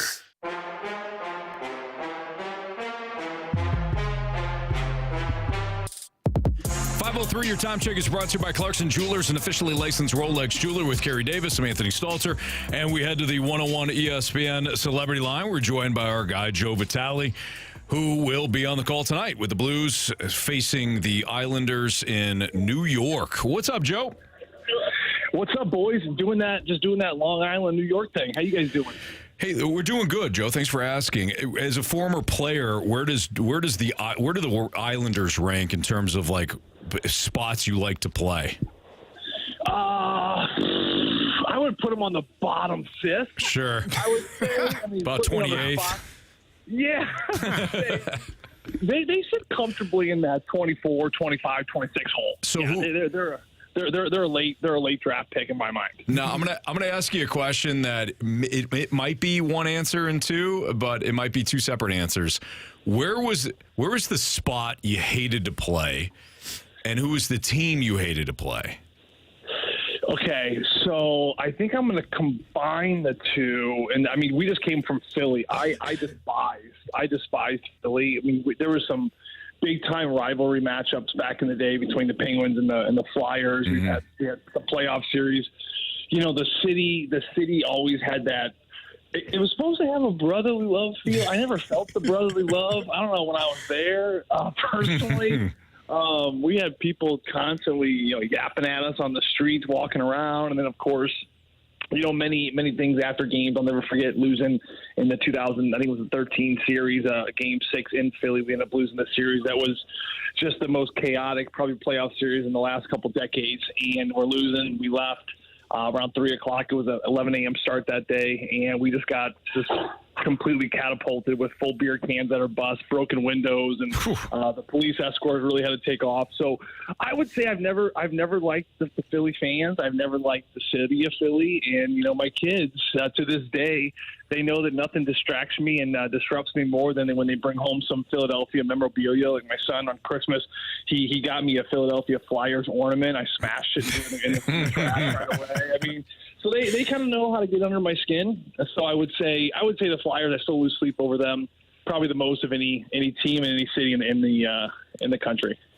Joey, what can we expect from this team tonight? Obviously, a big win last night, shootout, 2-1 win. What can we expect from the Blues tonight? Well, I know Joe Hofer's going to be in the cage. That's the one change we know. We also know that Tyler Tucker is going to be in the lineup for Scott Perunovich. They're going to give Scott Perunovich another night off here. With Hofer going in, Binnington obviously getting the rest. He deserves the rest. He played great last night. Number one star again in my mind. What to expect? I mean, you're looking at two pretty defensively savvy teams. I knew a couple weeks ago when the Islanders came to town, I think the attitude, or at least the attitude I bring to these types of games is, oh boy, this is going to be a tight defensive game. And it really was up until the 30 seconds in that second period where the Blues exploded with 3 goals. But aside from that, a very, very defensively tight, structured style. I mean, Patrick Waugh has got his team going right now. They've won 3 straight against all teams in a playoff position between Dallas and Detroit, and also Boston they beat. So they're playing some really good hockey here in the Isle. They're starting to find a little bit of offense. And for St. Louis, their back's up against the wall here a little bit, even though they win last night. Minimal travel, but travel. Got in late, around 1 a.m. Long Island last night. Nothing today. It was a rainy day in New York. Guys couldn't really even walk around, so it was a long day at the hotel. So hoping for a good start here tonight for St. Louis, but it's going to be a challenge for all the reasons we just laid out there. But definitely looking to continue to build momentum on this road trip, because this, of course, is going to be one of those – you just feel like it's one of those game-deciding decision games for St. Louis. I mean, if St. Louis wins this game, all of a sudden they put, 2 more in the bank, and then maybe you're only 3 points away from a spot, and then you head to New York before the New Jersey Devils, and Jersey are struggling. So that kind of changes things a little bit. Does Doug Armstrong already have his mind made up before Friday? Maybe, maybe not. But certainly as you continue to pile up points and wins, you definitely make it a little bit more interesting for your general manager on some of the decisions he's potentially either going to make or not going to make. Yeah, so that's the big question, right, Joe? And I know that you've been asked this a lot, but I said this to Curbs last week. I'm contractually obligated to ask you about the trade deadline until Friday. So what sense do you have of the direction that Army will go in the next 3 to 4 days? My sense, first of all, the feel of the team right now it's anxious. I've talked to some players, been around the guys on the buses. Things are quiet. It's very, very quiet. It's I'm not going to say funeral-esque. No one died, of course, but it's kind of got that tone to it. This is a great road trip when you look at it on the calendar. 5 days in New York, plenty of opportunities for the group to come together. And it definitely does have a little bit of a sombering feel to it. I think that some players individually are feeling the heat more than others. A player like Pavel Buchnevich, has he been his complete self off the ice? I don't think so. I mean, this is something that players just can't avoid. The rumors and all the buzz that's going on about certain things. Is it true? Is it not true? But you can't help but look, and you can't help but have family members be present and ask you these questions. So that's number one, the feel. What do I personally think? I personally think that this general manager is going to keep this team in a really good spot to make a playoff push. I think that the Blues are right there, and I think they are because they got the goalies. To me, that's the biggest thing. New Jersey's in a different boat. They got scoring. They have a little bit of depth. They have some stud defensemen, but they can't keep the puck out of the net. Even a team like the New York Islanders, I think the Blues would push past the Islanders. If I had to pick one team to make the playoffs out of these two teams we're facing here tonight, I would say it's St. Louis simply because of the goaltending situation. So with that being said, I've been saying it for a while, when you have the goalies that you have, I think that you are going to keep this team in a great position to make a push to get into the playoffs because you just never know. Now, with that, what do I mean? I personally think about Pavel Buchnevich. I don't think he's really on the move, personally. Not right now. Does it happen this summer? Maybe. Maybe it's next year. Maybe you resign him. But here's the problem, Stalter, as we all know. And I was talking to Daniel Briere, the GM of the Philadelphia Flyers, about this last night between the periods. He was talking about how a lot of people are wanting Nick Seeler. Nick Seeler's a stud defenseman. And he even said, what happens, Joe, when you trade or you get rid of a Nick Seeler? The management in Philly talked about it. They said, well, if you get rid of a Nick Seeler, then everyone's asking themselves, okay, now what do I need? You need a Nick Seeler. You basically need exactly what you just gave up. And I look at the same with Pavel Buchnevich. For Buchnevich, a 200-foot player, got a great release, a great feel for the game, an amazing character guy. He's really good for your culture. You end up losing a player like that, who's a point-per-game player. When the management comes together and they resettle, and the smoke settles, they say, okay, now we lost Bucci, what do we need? And they're all going to agree to one thing. We need a Pavel Buchnevich. So you're basically having to give up exactly what you need. So that, to me, is the reason why I don't think there's a lot of weight to some of these Buchnevich trade rumors, and I just can't see at this point Doug Armstrong selling this thing because one thing he has been very strict about ever since I've known him, he has wanted to always stay competitive, and he's always wanted to get in. And to me, that is the right mindset of a GM. And for all the fans in St. Louis, should be very grateful because most GMs just do not think that way. We all saw what happened in 2019. You just never know. And I think this is a GM that is very, very strict and consistent about one thing. Try to get in, try to be competitive at all times. Jerry, I think you hit a really good point talking about the environment or the atmosphere of the team, just not knowing – where some guys are going to be. It is nerve-wracking because it's not, I think fans look at it as just sports, but it's really livelihood. It's how your family and your living situation. So that can wear on you. Do you think that is impacting the team on the ice? Yes and no. Certainly last night it didn't seem like it did from a team standpoint. They got obviously a great win there. But I think as the games continue, you are going to see it more and more. Carey, I think as we get closer and closer to Friday, I think this game's going to be a lot tougher than it was last night. Not only the back-to-back situation, but you do inch a little bit closer to Friday. And I think Thursday is going to be a really tough day because, like I said, I don't think a ton of decisions are going to be made in the meantime, or if at all. So I think Thursday, the very day before the deadline, is probably going to be the toughest game. Now, I know that it's that feeling, too, when you get around to it on Saturday. It is a little bit of a breath. I think the Blues, you get through the Rangers game, and then you get to Boston. I think at that point you can really kind of settle in on Sunday. And it is a good feeling. It's a great feeling, actually, when the smoke has settled and you kind of look around and you say, all right, this is our group. This is the group we're going to go with. This is the group that's going to have to get us in. And there is a little bit of a rally there. So, yeah, it's like I said, it's a difficult thing. I know that, Doug Armstrong and a lot of the upper management, they haven't been around the team very much. They are on this trip, obviously. but they're not really around the buses. They're staying at different hotels, and I think that's a good move because, as much as you want to be a part of everything, tough decisions and things have to be made in this business. As much as you want to keep it personal, yes, you do want to make it personal and you want to make it a family, and you certainly want those vibes, but it is a business at the end of the day, and tough decisions have to be made for a lot of individuals, and it's not just affecting them, as you said, it affects wives. A lot of these players have kids in school. They have a friend network. I mean, it's very, very difficult, and all of a sudden, with one phone call, I try to explain it to people who have, whether they're a painter or a school teacher. Imagine your boss just calls you one day and says, hey, we're going to relocate you to, Maine, or relocating you to San Diego. You're basically going to work the same job over there on an instant. There's nothing you can do about it. I mean, that's just the reality of what it is, and it's tough. Yeah, no, well said, Joe.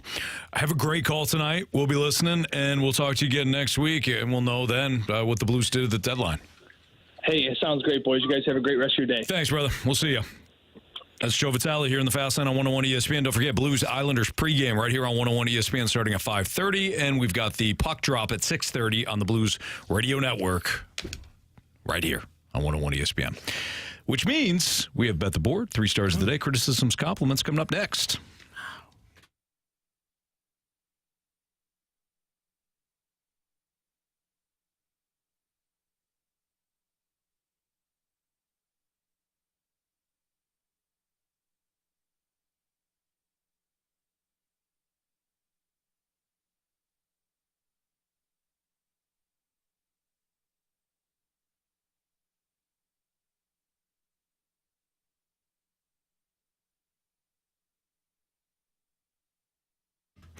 So sometime last year, I saw that Jamie Rivers, who works multiple jobs and was trying to keep up by still, working out and all that, he was running ragged, running dry, and all of a sudden things kind of flipped.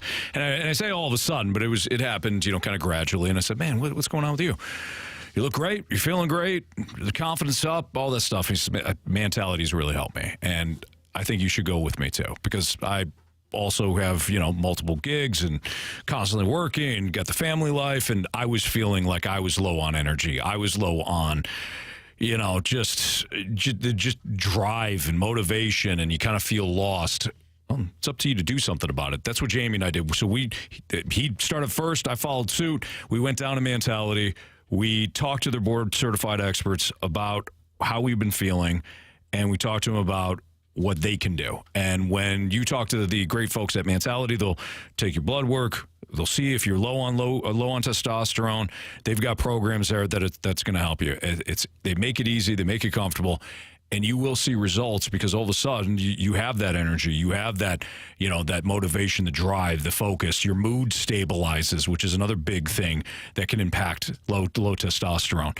They will raise your testosterone to where it should be or normal levels of it, and they'll monitor you. It's safe. It's effective. Most insurances cover it as well. So head down to either location, Chesterfield or South County. Tell them Jamie and Anthony sent you into Mentality, or visit them at lowtusa.com. Do something about it. You'll feel great.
Well, we know tomorrow is important for people that might be impacted by rates, and that's why we call our guy Stewie from Stewart's American Mortgage Corporation. So, Stewie, you're the expert. So what about tomorrow that we need to know? Anthony, Fed Chief, Federal, we got to close Federal. Fed Chief Jerome Powell is going to announce tomorrow the condition of where we are, where things are headed. Inflation reports came out the last couple of months showing that it's going back up. These are indications that the rates will probably not be cut. So if he goes tomorrow and he says, hey, you know what, we're not going to cut those interest rates. As a matter of fact, it's stubborn. Inflation continues. We're going to raise it. You're going to see interest rates pop. So if you're in the market, you want to do a cash out refinance. If you have a rate in the 7s and you want the bagel loan, no closing costs right now, lock it in the morning before he says something, because once he says something, if it's not what we want to hear, guess what's going to happen? The rate's going to pop up, and you're going to lose the opportunity. Well, call now then. Call now for Stewie, 314-324-4440. You can always Google the bagel loan if you missed that number. The bagel loan, one of Stewie's many creations to help save you money over the course of a loan. Jamie and I both use Stewie. We both trust him. We have reached out to him through text message or phone call. Say, hey, Stewie, what do we need to know on this? I got a situation here. You can do the same. Just tell them that Jamie and Anthony from 101 ESPN told you to call. You heard the spot on 101 ESPN. Stewie's going to take care of you, and he's going to make sure that you're up to date on everything you need to know, like for tomorrow. Stewie, keep up the great work. Have a good night, guys. NMLS number 226715.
ESPN Sports Center. I'm Andrew Marsh. It's time for a Sports Center update brought to you by Saliga Heating and Cooling. Sonny Gray has a mild hamstring strain, according to John Mozeliak. Opening day for Sonny Gray is now in question. We talked about Sonny Gray's injury today and what that means for the Cards in 2024. If you missed anything from today's show, make sure you go to 101ESPN.com or check out the free 101 mobile app. You'll find all of our interviews and full shows there, and it's all brought to you by Dobbs Tire and Auto Centers. You'll find that Joe Vitale interview we just had as the Blues take on the New York Islanders tonight. Pregame starts at 5:30. Puck drop is at 6:30. Blues looking for another win. They defeated the Philadelphia Flyers last night 2-1 in a shootout.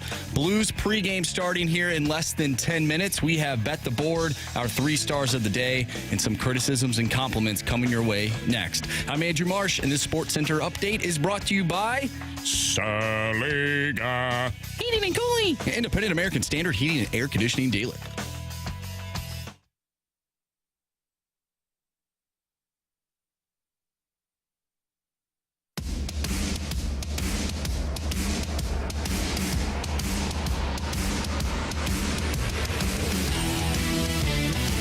Anything from today's show, you can always download the podcast, available at 101ESPN.com, your 101 ESPN mobile app, brought to you by Dobbs Tire and Auto Centers. Let's do some Bet the Board. Carey, you're 1-1. Yeah. After last night. I'm 1-1 after last night. Jamie, 0 for 2 now. 0 for gopher for Jamie. And Marsh, I didn't have yours. What do you have? Where are you at? I'm also 1-1. Okay, all right. So because the 16.5 spread that I took on Friday, it hit. What happened last night? What'd you do last night? Blues. I had Blues plus 1.5. Flyers over 1.5 goals for the first period. Did not happen. No. Okay. Flyers scored though. Yes, they did. Carey, go ahead. I'm going to take my Illini. Minus 126 on the money line versus number 3 Purdue. If we storm the court, don't complain. Hush your mouth. Don't storm the court. You're favored. But they're the number 3 team in the country. It's a Tuesday night. Hey. Act like you've been there. Hey, you celebrate in college. Okay. Just be safe out there. Have fun. But be careful. But be careful out there. All right. Marsh. I'm going to go with Joel Hofer over 28.5 saves tonight. There you are. I'm going to, believe it or not, guys, I'm going to fade Mizzou. Really? I'm going to take Auburn minus 11.5. That is a lot of points for a road team. But Mizzou, how do I put this? Stinks. So I'm you going to take your Auburn. mouth, Anthony. These people here, they know. Will let you know about They've seen it. They know. They know. You respect the Mizzou Tigers. I do respect them. I do respect the football team. And I respect the basketball team last year. Oh, man. Come on. Jamie, did Jamie send in his pick? I think Jamie would like to take the Florida Panthers over the New Jersey Devils at minus 130. There you have it. So there's your bet the board plays. Marsh, criticisms, compliments. We got a text from the 314. Finally, you fellas are voicing your hate and frustration with the Cards. I love to see it. Sincerely, Darth Vader. All right. Thank you, Darth Vader. Do what we can do. Yep. We did. We let out our feelings today. Frustrated. How do you guys feel? As are you. I feel great. Good. Feel great. I don't. I'll feel better once the team wins in the season, but we still have a few weeks from that. All right, let's get to our 3 stars of the day. We'll start off with the Cardinals as they hit their first home run of spring training. Congratulations, Paul Goldschmidt. Holy gee. There you go, huh? 3rd star of the day. All right. And How many just a games have they shade played? under a decade. Nice work. 8 games? Yeah. 8 games in? Sure. Something like that. Yeah, not great, but Not hey, great. at least it happened, right? Finally. All right, our 2nd star of the day goes to me from Thanks Dad for my Jeff Bridges impression. That was great. That was great. Can you give us a little taste of that again? Tony Stark built this in a cave It's awesome. with scraps. Something like that. Our 1st star of the day goes to the guy that has made his way back into the studio today. Yeah. He's fighting. He was sweating in the shower. Couldn't breathe, actually. Then took a nap right afterwards. He's back. Yeah, He's right back, down. baby. Carey Davis. Nice first star job, of the day. Carey. Way to go, kid. I Good to see appreciate you, it. man. Glad to be seen. You sound good, too. You're sounding better. Good-ish. Good-ish. Still got a little raspiness. That's all right. It's coming around. It's coming around. There you go. All right, we have Blues hockey for you. Blues Islanders pregame at 5:30 for you. So it's coming up in 5 minutes. You'll hear from Alex Ferrario, Joe Vitale, and the voice of the Blues, Chris Kerber. For Andrew Marsh, Jamie Rivers, Carey Davis, I'm Anthony Stalter. We will be back at 2 o'clock tomorrow on the Fast Lane. See you.